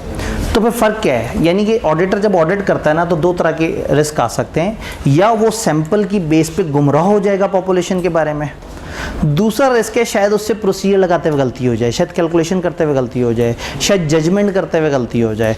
तो इस प्रोसेस में एक है ऑडिटर का सैंपल और एक है ऑडिटर के प्रोसीजर। अगर सैंपल धोखा दे दे तो सैम्पलिंग रिस्क है, और अगर आपकी कंपिटेंस सही से अप्लाई ना हो पाए, आपकी जजमेंट आउट हो जाए, आप कैलकुलेट सही ना कर पाएँ, आप नज़रिया सही ना बना पाएँ, तो वो नॉन सैम्पलिंग रिस्क है। रिस्क की ऑडिटर एक रॉन्ग कंक्लूजन पे फॉर एनी रीज़न पहुँच जाए not related to sampling risk. For example auditor के पार्ट पे कोई एरर आ जाए। तो क्या ये दूसरा सवाल हमें समझ आया? पहला हमें ये था कि सैंपल या सैंपल के अलावा और क्या तरीके हैं। दूसरी चीज़ सैम्पलिंग रिस्क क्या है और उससे क्या नुकसान पहुंचता है। इसके बाद एक डिबेट ये भी होती है कि हम पॉपुलेशन को देखें कि वो क्या है जिसमें से हमने सैंपल उठाना है, और दूसरा हम देखें कि सैंपल का हमारा साइज़ क्या होगा। तो यहाँ अगर हम पॉपुलेशन के बारे में देखें कि पॉपुलेशन जिसमें से हमने सैंपल उठाना है, पॉपुलेशन किसे कहते हैं? वो 100% जिसमें से हमने सैंपल उठाना है। पहले समझना है मेरी पॉपुलेशन क्या है। भाई अगर आमों के ट्रक को चेक कर रहे हैं तो आम ही पॉपुलेशन है ना, इसमें कन्फ्यूजन क्या है? मैं अक्सर एक एग्जांपल देता हूँ। आप एक कंपनी को ऑडिट करने गए, उस कंपनी के पास 100 एसी लगे हुए हैं अलग अलग कमरों में। ये 100 एसी उन्होंने 10 अलग अलग टाइम पे ख़रीदे थे, तो उनके पास 10 रसीदें हैं, चूँकि कभी 4 एसी इकट्ठे आए, कभी 10 एसी इकट्ठे आए, कभी एक भी आया और तो कभी 30 भी आ गए। तो रसीदें उनके पास 10, एसी हैं उनके पास 100। और साल के एंड पे उन्होंने एसी की वैल्यूएशन करवाई, तो वैल्यूअर ने 3 रिपोर्टें दी, पुराने एसी, नए एसी और इन्वर्टर्स, उन तीनों की अलग अलग वैल्यूएशन। मैं एसी वेरीफाई करने चला हूँ। अब सबसे बड़ा सवाल ये है कि व्हाट इज़ माई पॉपुलेशन, मेरी पॉपुलेशन। अब ये तो आपने कह दिया सर एसी हमारी पॉपुलेशन हो गया, एसी में भी तो 3 तरह के आइटम आ गए। 100 एसी फिजिकली हैं, ये एक पॉपुलेशन है। 10 रसीदें हैं, ये एक पॉपुलेशन है। और 3 रिपोर्टें हैं, ये एक पॉपुलेशन है। पॉपुलेशन छोटे छोटे यूनिट से मिलके बना होता है। तो यहाँ एक एसी को सैम्पलिंग यूनिट कहेंगे। 100 एसी मिलके एक पॉपुलेशन बन रहा है, 10 रसीदें मिलके एक पॉपुलेशन बन रहे हैं, और 3 रिपोर्टें मिलके पॉपुलेशन बन रहे हैं। तो मेरी पॉपुलेशन क्या है जिसमें से मैंने सैंपल उठाना है। थोड़ा सा पीछे चलें, ब्रेक से पहले हमने कहा था रेलेवेंस का ताल्लुक है कि आपने जानना क्या है, वो एविडेंस लो, उसके ऊपर काम करो। अगर मुझे देखना है कि एसी मौजूद है या नहीं, तो अब 100 है मेरी पॉपुलेशन, और उस 100 में से शायद 25 एसियों को मैं सैंपल पे सेलेक्ट करके आंखों से देखा हूँ। समझ रहे हैं? अगर मैंने ये वेरीफाई करना है कि ये एसी इनके नाम पे है या नहीं है, तो 10 रसीदें हैं मेरी पॉपुलेशन, और शायद मैं उनमें से 4-5 रसीदें वेरीफाई कर लूँ। और अगर मैंने ये जानना है कि एसी की वैल्यू अकाउंट्स में सही आ रही है नहीं आ रही, 3 वैल्यू की रिपोर्ट और बिल्कुल सामने सामने रखी हो, तो हो सकता है मैं 100% वेरीफाई कर लूँ। तो एक इम्पॉर्टेंट एस्पेक्ट ये है कि हमें समझना होगा व्हाट इज़ पॉपुलेशन। आप जब समझ ही रहे हैं तो ये भी समझ लें कि फिर स्टेटमेंट क्या होती है। एसी पॉपुलेशन है, फिजिकल एसी। एसी का अपनी जगह ना मौजूद होना में स्टेटमेंट कहलाएगा, लेकिन एसी की रसीद गुम हुई हुई स्टेटमेंट नहीं कहलाएगी इस प्रोसीजर में। जब मुझे एग्जिस्टेंस ऑफ एसी वेरीफाई करना है तो रसीद का गुम होना इज़ नॉट मिसस्टेटमेंट, एसी का गायब होना इज मिसस्टेटमेंट। जब मैं वैल्यूएशन वेरीफाई करने के लिए रिपोर्ट को पढ़ रहा हूं तो एसी के अपनी जगह गायब होना मिसस्टेटमेंट नहीं है। वैल्यू गलत तरीके से कैलकुलेट होना, इसका मतलब ये है कि आपको डिफाइन करना पड़ेगा व्हाट इज पॉपुलेशन, फिर आप ही को डिफाइन करना पड़ेगा व्हाट इज मिसस्टेटमेंट, तो फिर आप ही को डिफाइन करना पड़ेगा व्हाट इज डेविएशन। जब कंट्रोल्स पे काम करता है ना, तो कंट्रोल्स का सही काम ना करना क्या कहलाता है? डेविएशन। तो जब मैं कंट्रोल्स पे काम कर रहा हूं तो पहले मुझे डिफाइन करना पड़ेगा कि 2 साइन ना होने को मैं डेविएशन कहूंगा। अगर अमाउंट आगे पीछे हो गई तो मैं उसे डेविएशन नहीं कहूंगा, क्योंकि मैं जो कंट्रोल चेक कर रहा हूं वो ये है कि 2 साइन हैं या नहीं। तो ये बड़ी ध्यान से करने वाली बात है। आपने जिस भी एरिया पे काम करना है, पहले अपनी पॉपुलेशन को सामने ले आना है, फिर उसको समझना है, फिर देखना है उसमें सैम्पलिंग यूनिट क्या है, फिर उसमें से सैंपल उठाना है और अब राय कायम करनी है पॉपुलेशन के बारे में। क्या बात समझ आ रही है? तो पॉपुलेशन को समझना बड़ा ज़रूरी है कि पॉपुलेशन क्या है, किस तरह से। वापस इधर आते हैं।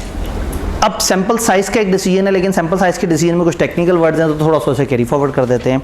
सैम्पलिंग अप्रोच कौन सी यूज़ की जाए? सैम्पलिंग अप्रोच 2 तरह की हो सकती है। 1-3 कर दीजिएगा। सैम्पलिंग अप्रोच क्या होनी चाहिए? अप्रोच मतलब आपने क्या थीम यूज़ करना है सैंपल करते हुए। सैम्पलिंग की एक अप्रोच ये है कि आप कहें भाई मैं किसी किताब पे बिलीव नहीं रखता, मैं किसी सॉफ्टवेयर पे बिलीव नहीं रखता, मैं इंसान हूँ, मेरे अंदर अकल है, मैं प्रोफेशनल जजमेंट रखता हूँ, मैं जाऊँगा अपनी पसंद से सैंपल सेलेक्ट करूँगा। ये कहलाती है नॉन स्टैटिस्टिकल अप्रोच। आपने स्टैट्स की परवाह नहीं की, आपने साइंस की परवाह नहीं की, आपने मैथ की परवाह नहीं की, आपने कहा कि मैं किताबों को मानता ही नहीं। फॉर एग्ज़ाम्पल 2 अलग अलग तरह की ख़वातीन और वो बना रही हूँ, फ़र्ज़ करें चिकन कोरमा। एक खातून पूरा हिसाब लगाए कि डब्बे के ऊपर कितना नमक और कितना मिर्च और इस तरह से दिया हुआ, पूरा हिसाब लगा के ये खातून कर रही है स्टैटिस्टिकल। और एक खातून पिछले 17 साल से बनाती आ रही है कोरमा, उन्हें ऐसे करके चुटकी पकड़ के अंदर जनाब यूँ किया और उतना डल गया मसाला जितना डलने की ज़रूरत थी।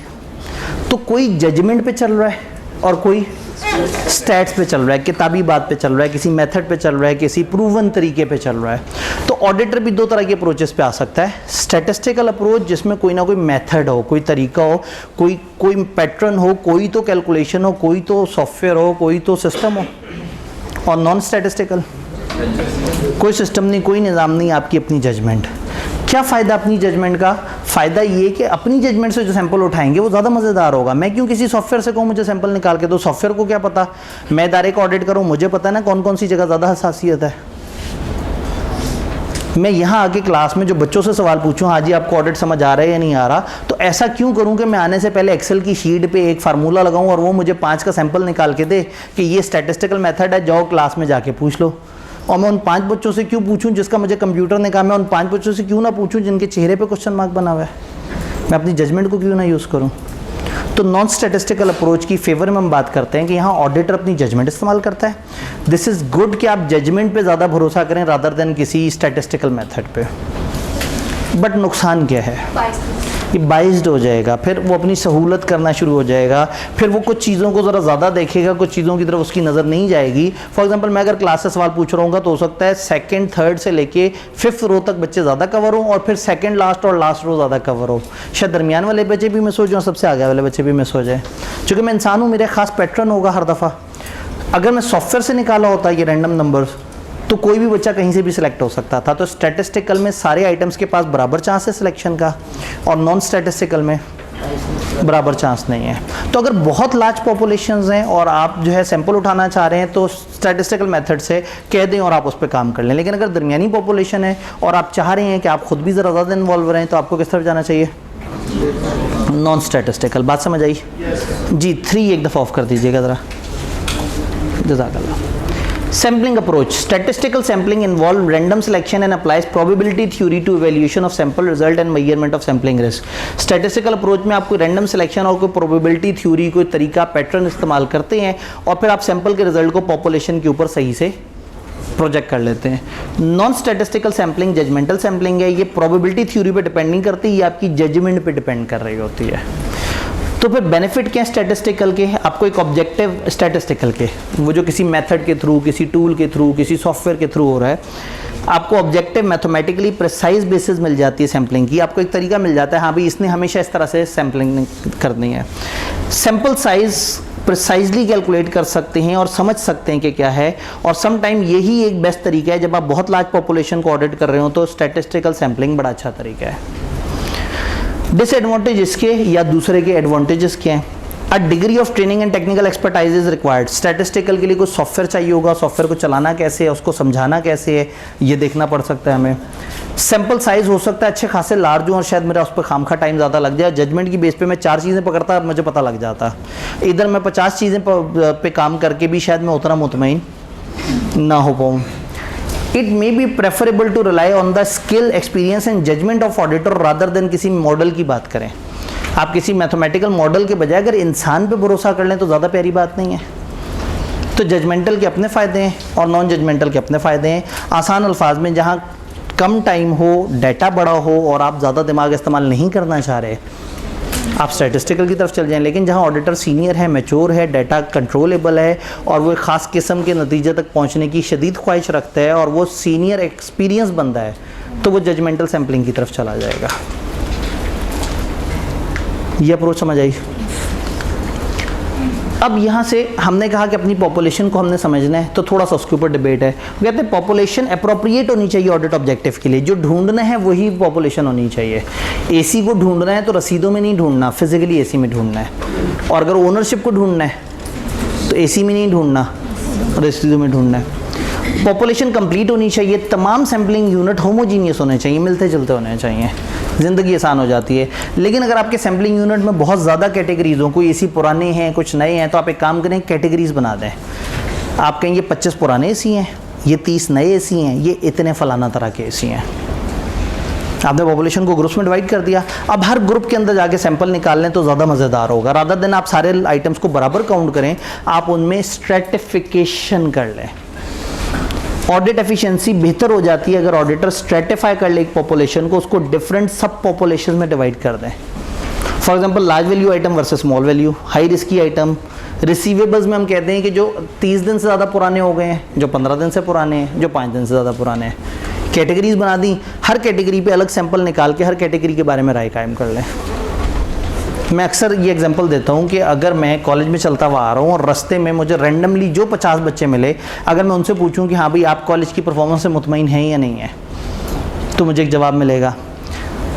लेकिन अगर मैं 20 अलग अलग क्लासरूम्स में जाऊँ, कहीं ऑडिट हो रहा है, कहीं FR2 हो रहा है, कहीं MFA हो रहा है, कहीं कंपनी लॉ हो रहा है, मैं अलग अलग क्लासों में जाऊँ 20, और हर क्लास में जाके 2 बच्चों से पूछूँ कि हाँ भाई आप कॉलेज से मुतमईन हैं या नहीं है, तो जब मैं 20 अलग अलग क्लासों में 2-2 बच्चों से पूछा, उसमें मुझे एविडेंस ज़्यादा अच्छा मिलेगा।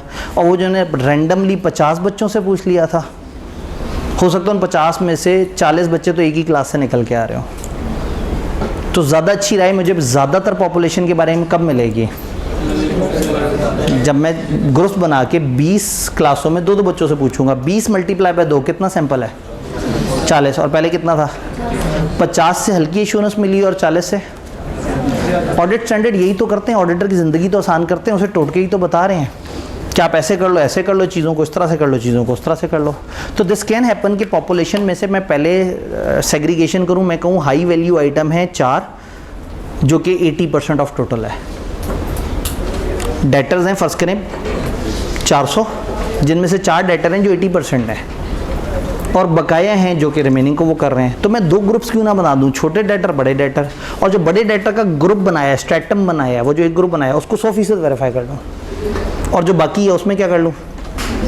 सैम्पलिंग। तो कम मेहनत लगी, ज़्यादा अच्छी एश्योरेंस मिल गई। तो ये हमें गाइड कर रहा है कि आप डिफरेंट तरीके से स्ट्रेटिफाई कर सकते हैं।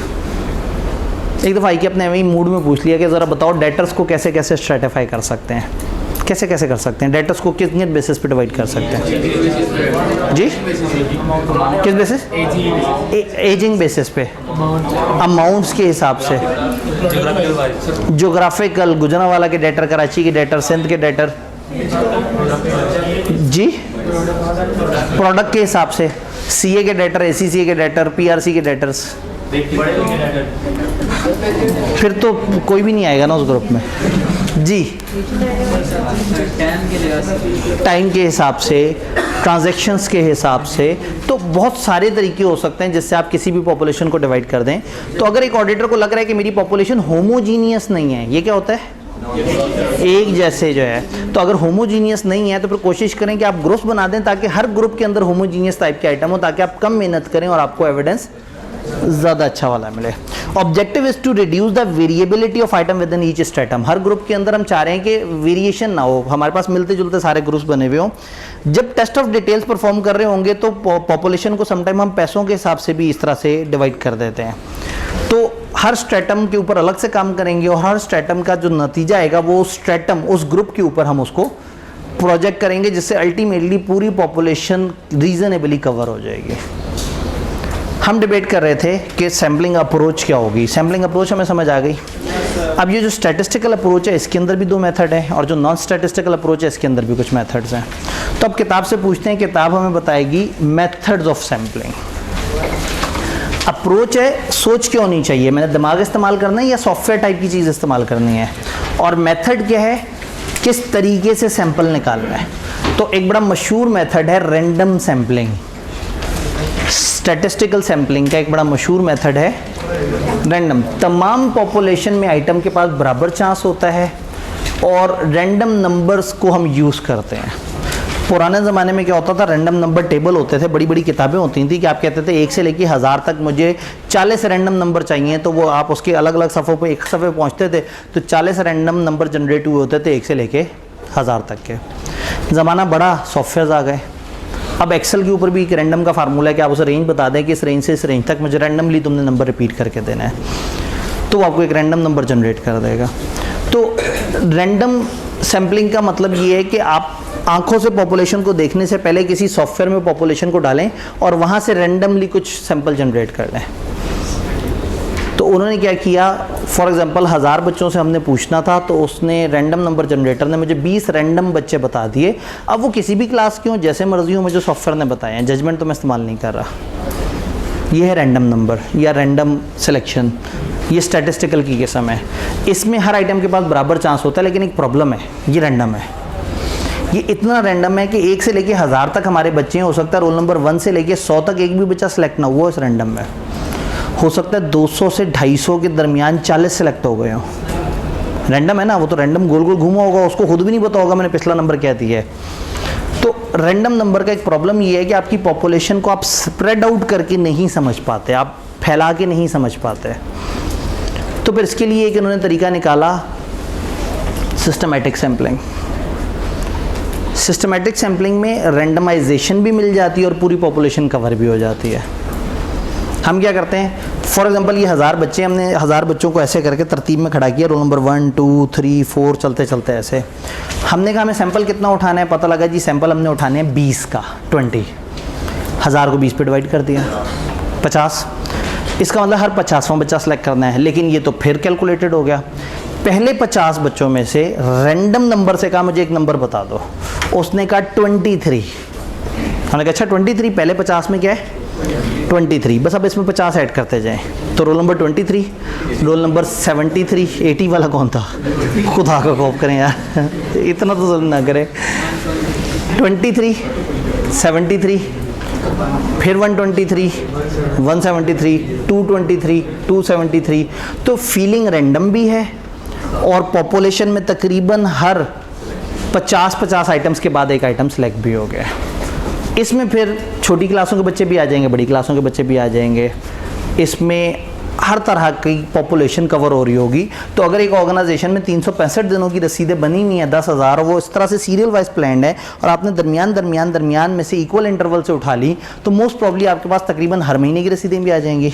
अच्छा, जिस महीने में सबसे ज़्यादा रसीदें होंगी उस महीने का सैंपल भी सबसे ज़्यादा आपके पास आ जाएगा। तो ये बड़ा आउट क्लास तरीका है, ऑडिटर को ये बड़ा पसंद होता है। स्टार्टिंग एक रैंडम पॉइंट, उसके बाद एक इक्वल गैप जिससे पॉपुलेशन भी पूरी कवर हो जाए और रैंडमाइजेशन का एलिमेंट भी रह जाए। तो ये 2 तरीके हैं स्टैटिस्टिकल अप्रोच की। क्या ये मेथड समझ आया?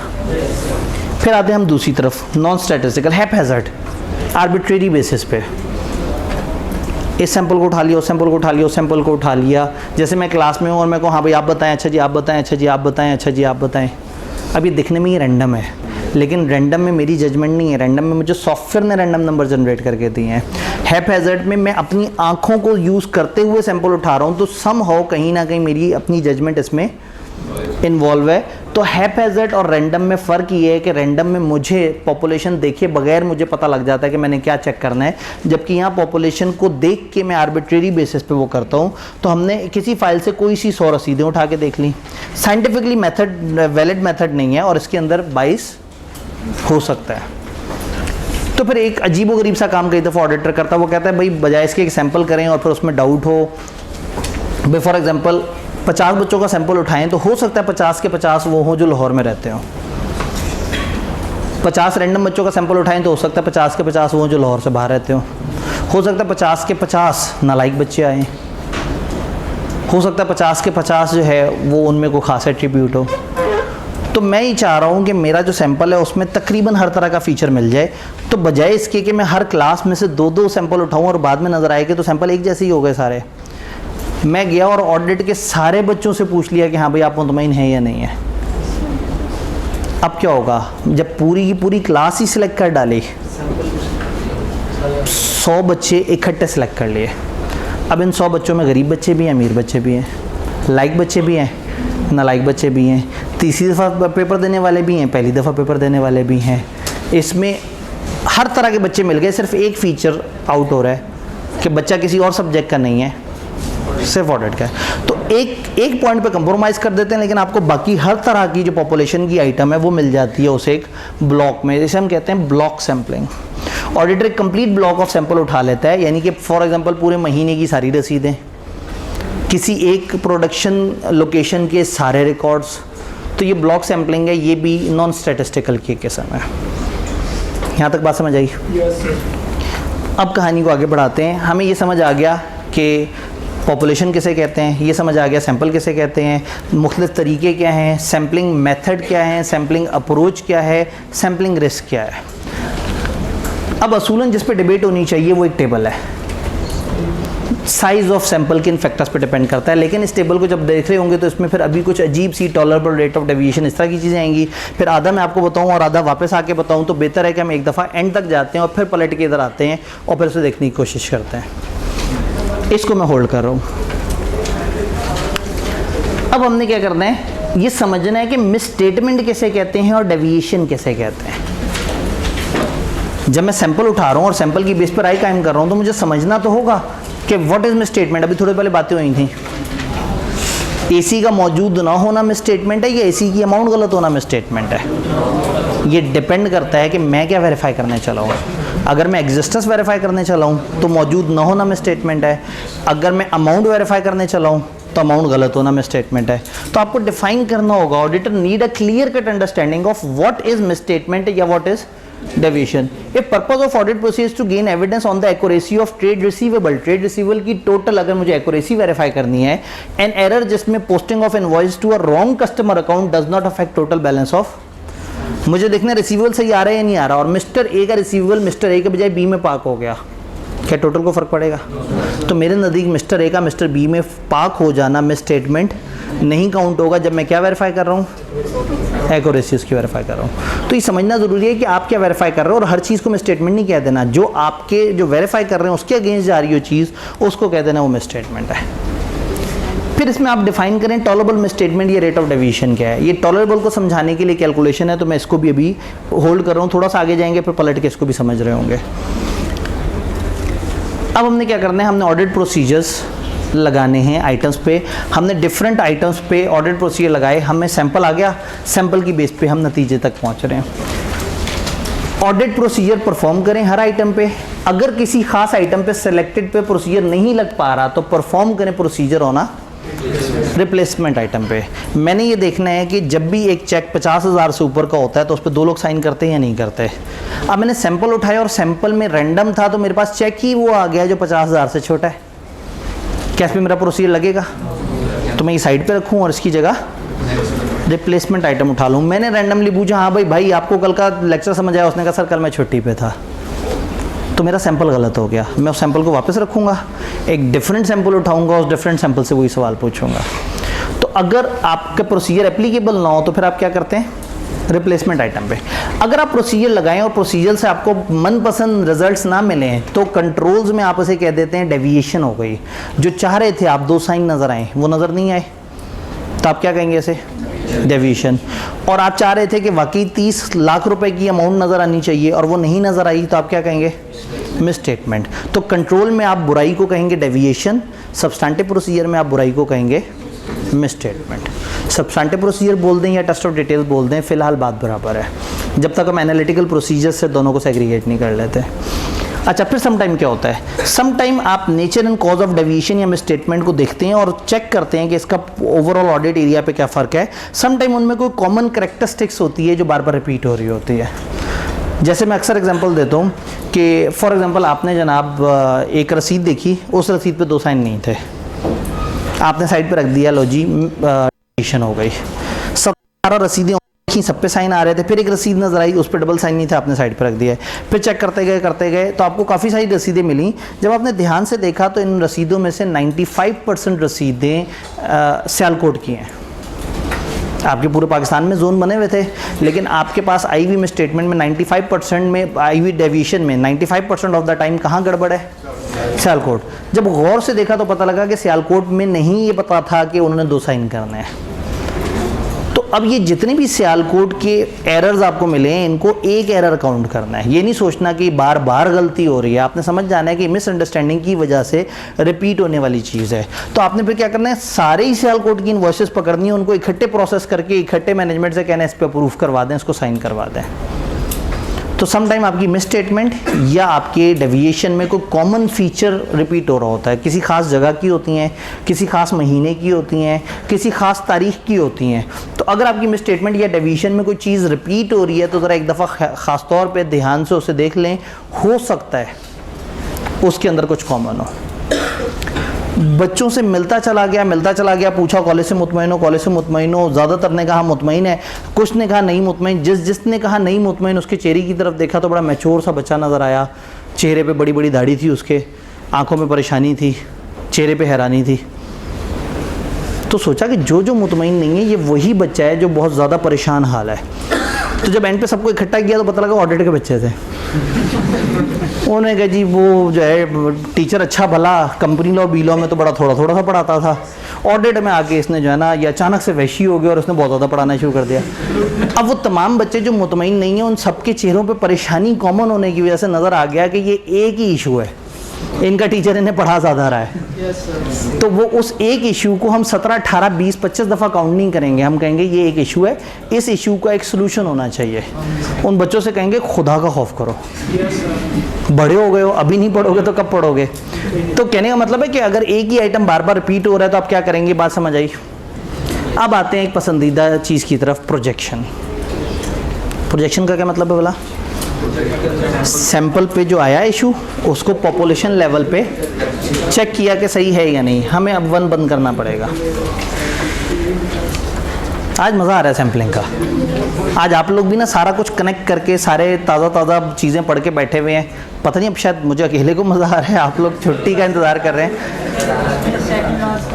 सेकंड लास्ट पॉइंट ये वाला, ऑडिटर इन्वेस्टिगेट करे। कैसे इन्वेस्टिगेट करे? Nature and cause of deviation या मिसस्टेटमेंट। जब भी मिसस्टेटमेंट आई और डेविएशन आई तो फ़ौरन से कचरे में नहीं फेंक देना, जानना है कि क्या हुआ, क्यों हुआ। कोई मिसअंडरस्टैंडिंग थी, किसी की नीयत ख़राब थी, कोई फ्रॉड तो नहीं करना चाह रहा था। और फिर देखिए कि उनका हमारे इस ऑडिट प्रोसीजर और अदर ऑडिट एरियाज़ पे उस मिसस्टेटमेंट या डेविएशन का क्या हुआ। यानी कि जब मिसस्टेटमेंट या डेविएशन आए तो आपने उसको अलग से ज़रूर देखना है कि ये क्यों हुआ। भाई मैनेजमेंट ने तो 2 साइन करने थे, ऐसा क्या हुआ कि 2 साइन नहीं हैं? मोस्ट प्रॉब्ली गलती होगी, लेकिन फ्रॉड भी तो हो सकता है, रिलेटेड पार्टी भी तो हो सकती है। तो आपको पूरे ऑडिट में साफ़ चीज़ें ज़्यादा मिल रही हैं और ख़राबी कहीं कहीं नज़र आ रही है। तो जब खराबी नज़र आए तो क्या करना है? अलर्ट हो जाना है, उस खराबी को समझना है वो क्यों हुई है। उसको जानेंगे तो हमें बहुत कुछ पता लग जाएगा। तो ये अपर लेवल के जो मैनेजर होते हैं वो ये एज्यूम करें, जो स्टाफ बेस लेवल पे जो कर रहे होते हैं ये परफॉर्म, ठीक है, वो तो मतलब ट्रेनी होते हैं। जी बिल्कुल। अब बेस लेवल पे तो ट्रेनिंग परफॉर्म कर रहे होते हैं, तो हो सकता है ट्रेनिंग बेचारे को समझना है, तो ट्रेनिंग ने कुछ इश्यूज़ निकाले, उस इशू के ऊपर अपने कमेंट्स लिखे, तो हो सकता है उसका सीनियर जब उसे रिव्यू कर रहा हो तो कहे यार ये तुमने मिसस्टेटमेंट आइडेंटिफाई की है, इसके पीछे लिखा नहीं, रीज़न क्या थी? उसने कहा जी क्या मतलब, ये भी लिखना होता है? उसने कहा लिखना होता है, देखो तो सही, समझो तो सही क्या है। वो जाके टक्कर मारेगा, आधी क्लाइंट बात सही बताएगा, आधी गलत बताएगा। वो आके कहेगा जी ये रीज़न होती है, उसी ने कहेगा पागल समझा हुआ है, ऐसे नहीं होता, ऐसे होता है। फिर ये लोग जब पार्टनर को दिखा रहे होंगे, मैनेजर को रिव्यू करा रहे होंगे, तो उसने भी पूछना है कि ये मिसस्टेटमेंट तुम लोगों ने आइडेंटिफाई की, इनके आगे रीजंस नहीं लिखी हुई। तो ये एक प्रोसेस है। अगर आप ये सोचें कि ट्रेनिंग काम कर रहा है तो वो तो हल्का सा काम करेगा, उस बेचारे को क्या पता लगेगा? नहीं, वहाँ डायरेक्शन, सुपरविजन एंड रिव्यू का एक पूरा निज़ाम है। वो जो काम करेगा उसको किसी ने चेक करना है, किसी ने उसे गाइड करना है, किसी ने उसे समझाना है कि इसको यूँ देखो, इसको यूँ देखो। तो हम इस वक्त सिखा तो ट्रेनिंग्स को रहे हैं, मैं आपको सिखा के भेज रहा हूँ ये सारी बात, लेकिन आप वहाँ जाके आपकी याददाश्त उड़ जाएगी। आप कहेंगे वो तो पेपर पास करने के लिए ऑडिट रटा मारा था। तो पहले समझाता है आईकैप, फिर फर्म में आपको भेजता है और फिर आप प्रैक्टिकली अपने समझे हुए नॉलेज को इस्तेमाल करते हैं। और कुछ जगह फिर आपके सीनियर, सेमी सीनियर और मैनेजर आपको गाइड करके आपको राह रास्त पर डालने की कोशिश करते हैं। वापस इधर आते हैं, वक्त कम और मुकाबला थोड़ा ज़्यादा सख्त। प्रोजेक्शन करनी है जी अब हमने। तो एक न्यूमेरिकल एग्जांपल है, टाइम कम है तो हम लिख के तो नहीं कर सकते, तो एनिमेशंस को यूज़ कर लेते हैं। फर्स्ट करें, एक जगह टोटल सेल्स है 1 मिलियन की और उस एरिया की परफॉर्मेंस मटेरियलिटी, चैप्टर 3 में पढ़ेंगे। मटेरियलिटी का एक छोटा लेवल भी होता है, जब आप ऑडिट करने लगते हैं तो आप कोशिश करते हैं आप उसके अंदर अंदर रहें। फिलहाल परफॉर्मेंस को इग्नोर कर दें। सेल्स 1 मिलियन की और मटेरियलिटी लेवल क्या है? 2 लाख। इस 10 लाख की सेल में 2 लाख से ऊपर का गड़बड़ होगी तो आप क्या कहेंगे? मिसस्टेटमेंट है, ट्रू एंड फेयर व्यू नहीं है। आपने सैंपल उठाया लाख का और नाचना शुरू हो गए खुशी से। भला क्यों? लाख रुपए में तो 2 लाख का मसला निकल ही नहीं सकता। मटेरियलिटी कितनी है? 2 लाख। सैंपल कितना है? तो ये तो पॉसिबल ही नहीं है कि लाख रुपए में 2 लाख के मसले निकल आए। लेकिन भाईजान वो 2 लाख है उस लेवल पे। तो अब आपको प्रोजेक्ट करना होगा। आपने सैंपल उठाया, सैंपल था 1 लाख का और सैंपल में एरर आ गया 17,000 का। जब सैंपल में 17,000 का एरर आ गया, लेकिन आपका सैंपल था इतना, आपकी सैंपल से आपकी पॉपुलेशन का रिश्ता कितने गुना का है? 10 गुना है। तो फिर मुझे इसको भी प्रोजेक्टर पे प्रोजेक्ट करना होगा और इसको 10 गुना करके देखना होगा कि क्या बनता है। जब मैंने इसको 10 गुना करके देखा, यानी कि मेरा प्रोजेक्शन रेट 10 था, पॉपुलेशन और सैंपल का जो रिश्ता, तो एरर था सैंपल में 17,000 का, मैंने 17,000 को मल्टीप्लाई किया, जवाब आया 170। तो फिर मैंने सोचा, वाह, क्या सोचा कि ये तो परफॉर्मेंस मटेरियलिटी से कम है, 170 है और मैं कहाँ तक बर्दाश्त कर सकता हूँ। तो 10 लाख को चेक किया, लेकिन 10 लाख में से सैंपल लाख का उठाया, लाख में एरर कितने निकले? 17। तो इन 17 को प्रोजेक्ट करके देखा, अगर मैंने पूरा 1 मिलियन उठाया होता तो प्रोजेक्ट होके टोटल कितने एरर बन गए होते और गुंजाइश कितनी है? टिक लगाया, मुतमईन हो गए, हमने कहा सब ओके है। प्रोजेक्शन समझ आ रही है? लेकिन फ़र्ज़ करें अब इसमें गड़बड़ करते हैं। इस दफ़ा वही सारा कुछ है, लेकिन एरर कितना निकला? 24,000 का लाख के सैंपल में। तो इसको अब क्या करेंगे? प्रोजेक्ट करेंगे। कितना निकल आया? अब सोचना है, ओहो ये तो परफॉर्मेंस क्राइटेरिया क्रॉस हो गई। क्रॉस हो गई, एक काम करते हैं, रिपोर्ट क्वालिफाई कर देते हैं, कह देते हैं कि आपकी सेल्स मटेरियली मिसस्टेटेड है, क्योंकि उसमें 24,000 का हौलनाक इशू है जो मुझे देख के डर लग रहा है कि शायद ये 2.5 लाख तक का इशू है। क्या डर की बेस पर रिपोर्ट ख़राब कर दें? अच्छा, पीछे आप कितने अच्छे लोग हैं, आपने कहा ओके लग रहा है, आगे चलते हैं। अब आप ये देखें, जब चीज़ें पॉजिटिव लग रही हो हम आगे चल पड़ते हैं, तो ये वाला रिस्क बेचारा रह जाता है। हो सकता है इसमें भी वो वाला रिस्क हो कि हम एक्सेप्टेंस कर रहे हो रॉन्ग की, लेकिन हम आगे चल पड़े। लेकिन जब मैं राइट को रिजेक्ट कर रहा हूँ ना, तो ये आसान बात नहीं है। मैं 24,000 की बेस पे रिपोर्ट क्वालिफाई नहीं कर सकता, मुझे मज़ीद सैंपल उठा के तहकीक करनी होगी कि क्या मामला आता है। मैंने क्या किया, मैंने फिर से सैंपल उठाया, इस दफ़ा फिर लाख का सैंपल उठाया और इस दफ़ा आई उसमें 11,000। तो अब मेरा टोटल सैंपल हो गया 2 लाख। 2 लाख और 10 लाख का क्या रिलेशन है? 5 टाइम्स। 11,000 यहाँ है और पिछला कितना था?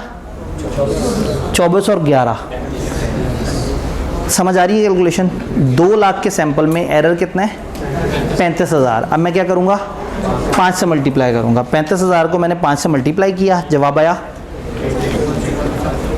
तो अब वो उससे नीचे आ गया, मैं इजी हो गया। फिर भी अगर डर लग रहा है कि हो सकता है तुक्का लग गया हो, तो अब क्या करें? एक और दफ़ा सैंपल उठा लें। अच्छा, फ़र्ज़ करें आप सैंपल निकालें, मसला आया, फिर सैंपल निकालें, मसला आया। कब तक सैंपल निकालते रहे? जब तक 2 लाख क्रॉस ना हो जाए। यानी आपने मफरूज़े की बेस पे रिपोर्ट क्वालिफाई नहीं कर देनी कि मुझे डर लग रहा है कि अगर यूं करके देखो तो देखो ना 2.5 लाख वाली फीलिंग आ रही है, इस बेस पे रिपोर्ट ख़राब नहीं होगी। हाँ, लेकिन जब आपका मफरूज़ा आपको येस कह रहा है तो आगे चल पड़े। लेकिन मफरूज़ा अगर कह रहा है आपको, आपका हाइपोथेसिस कह रहा है कि यार क्या बात कर रहे हो, रुक के तो देखो, तो आप उसके मुताबिक काम करेंगे। ये बात समझ आई? स्टैंडर्ड बस नहीं करता। स्टैंडर्ड कहता है भाईजान समटाइम एक एक्सट्रीम केसेस में एनॉमली भी आ जाती है। एनॉमली एक ऐसा रिजल्ट है जो पूरी पॉपुलेशन का रिप्रेजेंटेटिव नहीं है। पॉपुलेशन में एक आधी ऐसी चीज़ है तो आप उसकी बेस पे पूरी पॉपुलेशन के बारे में गलत राय मत कायम करें। आपने 10 रसीदें उठा के देखी और 8 रसीदों पे साइन आ रहे थे और 2 पे साइन नहीं आ रहे थे, लेकिन एक उस दिन की रिपोर्ट थी, रसीद थी जिस दिन अचानक से एक एम्प्लॉय की डेथ हो गई थी और सारे लोग वहाँ चले गए थे और कोई बंदा अवेलेबल नहीं था, तो मजबूरन एक बंदे को साइन करना पड़ा। ऐसा दिन पूरे 365 दिन में एक दफ़ा आया था। अब मैं उस एक दिन के एक सैंपल की बेस पे मेरे 10 में से 2 जगह साइन नहीं है, तो ऐसा ना हो कि मैं इस 20% को पूरी पॉपुलेशन के ऊपर प्रोजेक्ट कर दूँ। उस एक को तो मुझे माइनस कर देना चाहिए, उस एक को नहीं काउंट करना चाहिए। वो एक एरर है, लेकिन मैं उसको 10 या 100 से तो नहीं मल्टीप्लाई करूँगा। तो एनॉमली किसे कहते हैं? ऐसी चीज़ जो कि रिप्रेजेंटेटिव है ही नहीं। हाई डिग्री ऑफ सर्टेनिटी लें कि ये मैं स्टेटमेंट, ये डेविएशन रिप्रेजेंटेटिव नहीं होनी चाहिए और ये वाकई क्या होनी चाहिए? एनॉमली होनी चाहिए। तो आपने सेल्स के ऊपर प्रोसीजर लगाते लगाते आपको अचानक से नॉन करंट एसेट की बाइंग की रसीद नज़र आ गई, एंटर हुई हुई, आपने कोई है कि गौर से देखा तो पता लगा कि ये एक एरर था। फिर बहुत ध्यान से लेजर को स्कैन करके देखना है कि कहीं दोबारा तो सेल्स के अंदर नॉन करंट एसेट की बाइंग की रसीद तो नहीं डली हुई। अगर आपको कंफर्म हो गया कि एनॉमली है, तो अब आपने उस एनॉमली को एक टाइम एरर काउंट करना है, आपने उसे मल्टीप्लाई नहीं करना। फॉर एग्जाम्पल, फर्स्ट करें वही वाली एग्जाम्पल, 1 मिलियन की सेल है, 2 लाख मटेरियलिटी और सैंपल साइज़ है 1 लाख।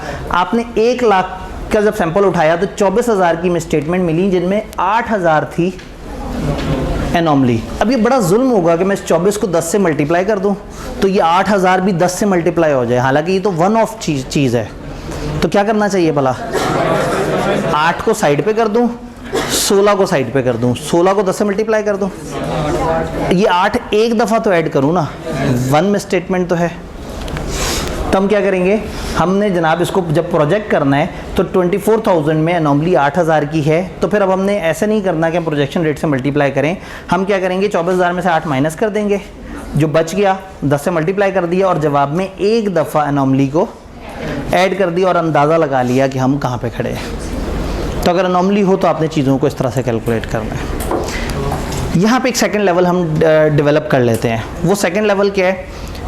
जब हमने प्रोजेक्शन की है, प्रोजेक्शन हम जो कर रहे हैं वो क्या है, स्टैंडर्ड ने में क्या कहा है, स्टैंडर्ड ने कहा है टेस्ट ऑफ डिटेल में projected misstatement is equal to misstatement in sample multiply by projection है। For anomaly projected misstatement is misstatement in sample minus anomaly multiply by projection rate plus एक दफ़ा अनोमली। दोनों फार्मूले समझ आ रहे हैं। अच्छा, टेस्ट ऑफ कंट्रोल में तो रुपए पैसे की बात ही नहीं हो रही, वहाँ तो हो रही है 20% साइन नहीं था, 5% मसले थे, तो प्रोजेक्शन ऑफ डेविएशन नेसेसरी नहीं है, क्योंकि जो सैंपल की परसेंटेज है वही, क्योंकि सब्सटैंटिव प्रोसीजर में तो कहते हो ना 24,000 का मसला आ गया और टोटल है 10 लाख, तो वहाँ रुपए पैसे की बात होती है, और कंट्रोल्स में परसेंटेज की बात होती है। तो जो परसेंटेज मेरा सैंपल में डेविएशन है वही परसेंटेज मैं काउंट करूँगा कि पॉपुलेशन में भी मेरी वही डेविएशन हो गया। वापस पीछे आते हैं, ये ज़रा प्रोजेक्शन की जब हम बात कर रहे थे, इतनी मेहनत की हमने खामखा, प्रॉब्लम क्या है, ये पॉपुलेशन है और ये पॉपुलेशन की मेटीरियलिटी है, और ये मेरा सैंपल है और ये सैंपल का एरर है। सैंपल में ये एरर है और पॉपुलेशन में इतना एरर बर्दाश्त हो सकता है। तो दो तरीके हैं, ये सैंपल है वो पॉपुलेशन है, सैंपल की चीज़ को पकड़ के उछाल के पॉपुलेशन के बराबर कर दूँ, हमने क्या किया, प्रोजेक्ट कर दिया। एक दूसरा तरीका भी तो हो सकता था, पॉपुलेशन को ड्रॉप कर देता सैंपल लेवल पे। अगर 10 लाख में 2 लाख मटेरियल है तो 1 लाख में 20,000 मटेरियल होना चाहिए। तो अब चूंकि 20,000 से नीचे का आया है, यहीं पे खुशियां मनाना शुरू कर दो। बात समझ रहे? रादर देन मैं सैंपल की बेस पे पॉपुलेशन तक पहुंचूं, मैं पॉपुलेशन की बेस पे सैंपल की मेटीरियलिटी लेवल सेट कर दूं। जब आप पॉपुलेशन की बेस पे सैंपल की मेटीरियलिटी लेवल सेट करते हैं तो इसको हम कहते हैं टॉलरेबल रेट ऑफ मिसस्टेटमेंट। आप सैंपल में कितनी गलती बर्दाश्त कर सकते हैं, तो आप टॉलरेबल रेट ऑफ मिसस्टेटमेंट यहाँ पे डिफाइन कर लेते हैं।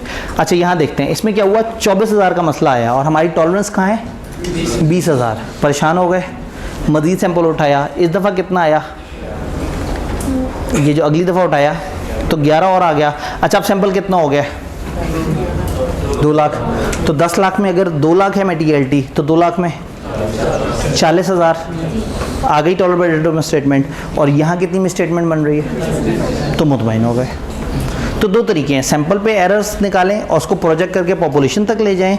दूसरा तरीका, आप शुरू में ही तय कर लें कि मेरे सैंपल का टॉलरेंस लेवल क्या है, कितनी गलती मैं सैंपल में बर्दाश्त कर सकता हूँ, तो ये कहलाएगा टॉलरेबल रेट ऑफ मिसस्टेटमेंट। क्या बात समझ आई? तो एक दफ़ा ज़रा किताब में टॉलरेबल रेट ऑफ मिसस्टेटमेंट के बारे में हल्का सा ये जिक्र कर रहे थे, इसको भी पढ़ लेते हैं। A monetary amount set by auditor in order to address the risk of aggregate of individually immaterial misstatement may cause the financial statement to be materially misstated। इंतहाई वही याद बात कर दे। अगला जुमला पढ़ते हैं, शायद समझ आ जाए। It is application of performance materiality to a particular standard। तो अब ये कहना क्या चाह रहे हैं, ये कहना चाह रहे हैं भाई आप सैंपल लेवल पे एक छोटी सी चीज़ सेट कर दो, ताकि ऐसा ना हो कि छोटी छोटी इममेटीरियल चीज़ें इकट्ठी होके जब मैं सैंपल पे 20,000 बचाऊंगा तो पॉपुलेशन पे 2 लाख बच जाएगा। समझ रहे हैं? मुझे पॉपुलेशन पे 2 लाख बचाना है, तो मैंने सैंपल लेवल पे क्या किया, तो अगर मेरा सैंपल लेवल पे मैं उस छोटी सी अमाउंट को कंट्रोल कर लेता हूँ तो दिस इज़ वेरी इजी, और हम बड़े अच्छे तरीके से कॉन्फिडेंटली आगे चल सकते हैं। बात समझ आई? अब आखिरी चीज़ जो सैंपल वाले हमारे ये टेबल है, इस टेबल में थोड़ी सी लैंग्वेज हैवी है, लेकिन थोड़ा सा समझने की कोशिश करते हैं। कौन से फैक्टर पे सैंपल साइज़ बढ़ेगा, कौन से फैक्टर पे सैंपल साइज़ कम होगा। पहले मैं जनरल सवाल पूछता हूँ, आप बहुत भरोसा करना चाह रहे हैं अपने किसी ख़ास सैम्पलिंग प्रोसीजर पे, तो सैंपल साइज़ ज़्यादा होगा। अच्छा, पिछले वाले प्रोसीजर से आपको कंफर्ट मिल गई और आप इजी हो गए और अब अगले प्रोसीजर पे काम करने लगे, सैंपल साइज़ कम हो जाएगा। अगर आप स्ट्रेटिफिकेशन कर दें तो सैंपल साइज़ कम हो जाएगा। अगर आप बहुत ज़्यादा गहराई में एश्योरेंस हासिल करना चाहते हैं, सैंपल बढ़ जाएगा। तो तकरीबन इसी तरह की बातें हैं। Increase in extent to which auditor risk assessment takes into relevant control, जो आप अपने प्रोसीजर में कंट्रोल्स को कितनी अहमियत देते हैं, अगर ज़्यादा अहमियत देते हैं तो टेस्ट ऑफ कंट्रोल पे सैंपल क्या होगा, बढ़ जाएगा। और increase in the auditor assessment of risk of material misstatement, जितना ज़्यादा आपको रिस्क लग रहा है, ये आमने सामने है, तकरीबन एक जैसा फैक्टर और आमने सामने लिखे हुए हैं। देन इसको इग्नोर करते हैं। Increase in expected rate of deviation, आपको लग रहा है ज़्यादा गड़बड़े होंगी तो increases amount of misstatement expected, ज़्यादा हो जाएगा। Increase in auditor desired level of assurance, आपकी एश्योरेंस का आप डिज़ायर्ड लेवल बढ़ाना चाह रहे हैं कि आपकी टॉलरेबल रेट ऑफ डेविएशन ना बढ़े उस अमाउंट से। आप बहुत ज़्यादा ख्वाहिश रखते हैं कि जो आपने टॉलरेंस रखी है सैंपल लेवल पे वो पूरे पॉपुलेशन का सही से रिप्रेजेंटेटिव हो, तो क्या करें, सैंपल साइज बढ़ा दें। और अगर increase in auditor desired level of assurance की टॉलरेबल मिसस्टेटमेंट ना बढ़ जाए, यानी जब आपकी ख्वाहिश ज़्यादा है, जब आपको रिस्क ज़्यादा है, जब आपने काम ज़्यादा करना है, जब आपने भरोसा ज़्यादा करना है, तो सैंपल के साथ क्या करें, इंक्रीज़ कर दें। अगर उसी चीज़ पे अदर सब्सटैंटिव प्रोसीजर्स लगा रहे हैं सेम अजर्शन के लिए, वही चीज़ 3 तरीके से वेरीफाई कर रहे हैं, तो इस वाले तरीके पे सैंपल साइज़ कम से कम चल जाएगा। पॉपुलेशन की स्ट्रेटिफिकेशन अगर हुई हो तो कम से काम चल जाएगा। इसका मतलब है दरमियान में परेशानी कहाँ पे, यहाँ। टॉलरेबल रेट ऑफ मिसस्टेटमेंट अगर बढ़ जाए तो सैंपल डिक्रीज हो जाता है। अजीब सी बात है। अगर आप सोचें कि अब मैं 5,000 रुपये का एरर भी बर्दाश्त नहीं करूंगा, तो सैंपल काफ़ी ज़्यादा बढ़ा के तसल्ली करेंगे कि 5,000 का भी तो कोई मसला, और एक तरफ आप कह रहे हैं लाख रुपए की भी खैर है। तो जब आपका टॉलरेबल रेट ऑफ मिसस्टेटमेंट बहुत नीचे चला जाए कि आप बहुत ही छोटी चीज़ पे भी बर्दाश्त से बाहर हो जाएं, तो आप ज़्यादा सैंपल उठा के तसल्ली करें कि क्या ऐसा ही है। और जब आप कहें ठीक है कोई बड़े से बड़ा मसला भी हो जाए तो खैर है। आसान अल्फाज में, जब आपको पता हो कि मैं फर्स्ट से सेकंड भी आऊँ तो घर वालों ने बहुत मारना है, उनकी टॉलरेंस बहुत कम है, तब आप क्या करेंगे, बहुत ज़्यादा प्रोसीजर्स लगाएंगे। और अगर आपको पता है कि उनका दिल खुला है, बस पास भी हो जाऊँ तो चल जाएगा काम, तो प्रोसीजर कम कर देंगे। तो जितनी ज़्यादा टॉलरेंस होगी उतना रिलैक्स होंगे, और जितनी कम टॉलरेंस होगी उतना ध्यान से काम करेंगे। तो ये टेबल इसमें ट्रिकी है, और अगर बहुत परेशान हो जाएं तो रट्टे नामी की स्किल तो आपके पास है, इसको आसान कर सकते हैं। जहाँ डिज़ायर ज़्यादा है, एश्योरेंस ज़्यादा है, ख्वाहिश ज़्यादा है, कोशिश ज़्यादा है, भरोसा ज़्यादा करना है, सैंपल बढ़ा लें। एक काम कर लें, बस ये देख लें सैंपल कम कब होता है, बाकी हर जगह लिख दीजिएगा बढ़ेगा। सैंपल कहाँ होता है कम, स्ट्रेटिफिकेशन से कम हो जाता है, उसी चीज़ को किसी और तरीके से वेरीफाई करने से कम हो जाता है, और यहाँ उलट है, टॉलरेबल मिसस्टेटमेंट कम होती है सैंपल। अगर सैम्पलिंग यूनिट बढ़ जाए तो क्या होगा? हाँ जी, अब हमने तो बस्ते भी पैक कर लिए थे। मैं एक सवाल पूछता हूँ, आप एक लाइन पे पहुँचे और वहाँ थे 100 डेटर्स, क्या जजमेंट कहती है कितने डेटर उठाएंगे? 100 हैं, 20 उठा लेंगे, चलें। अगर हज़ारों, अमाउंट इग्नोर कर दें, अमाउंट की बात ही नहीं हो रही इस वक्त, नंबर ऑफ सैम्पलिंग यूनिट्स की बात हो रही है। 1000 है तो किसी ने 100 का, किसी ने 50 का। अच्छा, जब मैंने 100 कहा था तो आप लोगों ने 20% उठाए थे, और अब मैंने जो है वो 1000 कह दिया तो आप पहुंच गए 50 तक। मैं 900 का सफ़र कर रहा हूँ, आप 30 का सफ़र कर रहे हैं। अच्छा चलें, अगर 1 लाख हो 2000 उठा लेंगे, 1 करोड़ हो 5000 उठा लेंगे।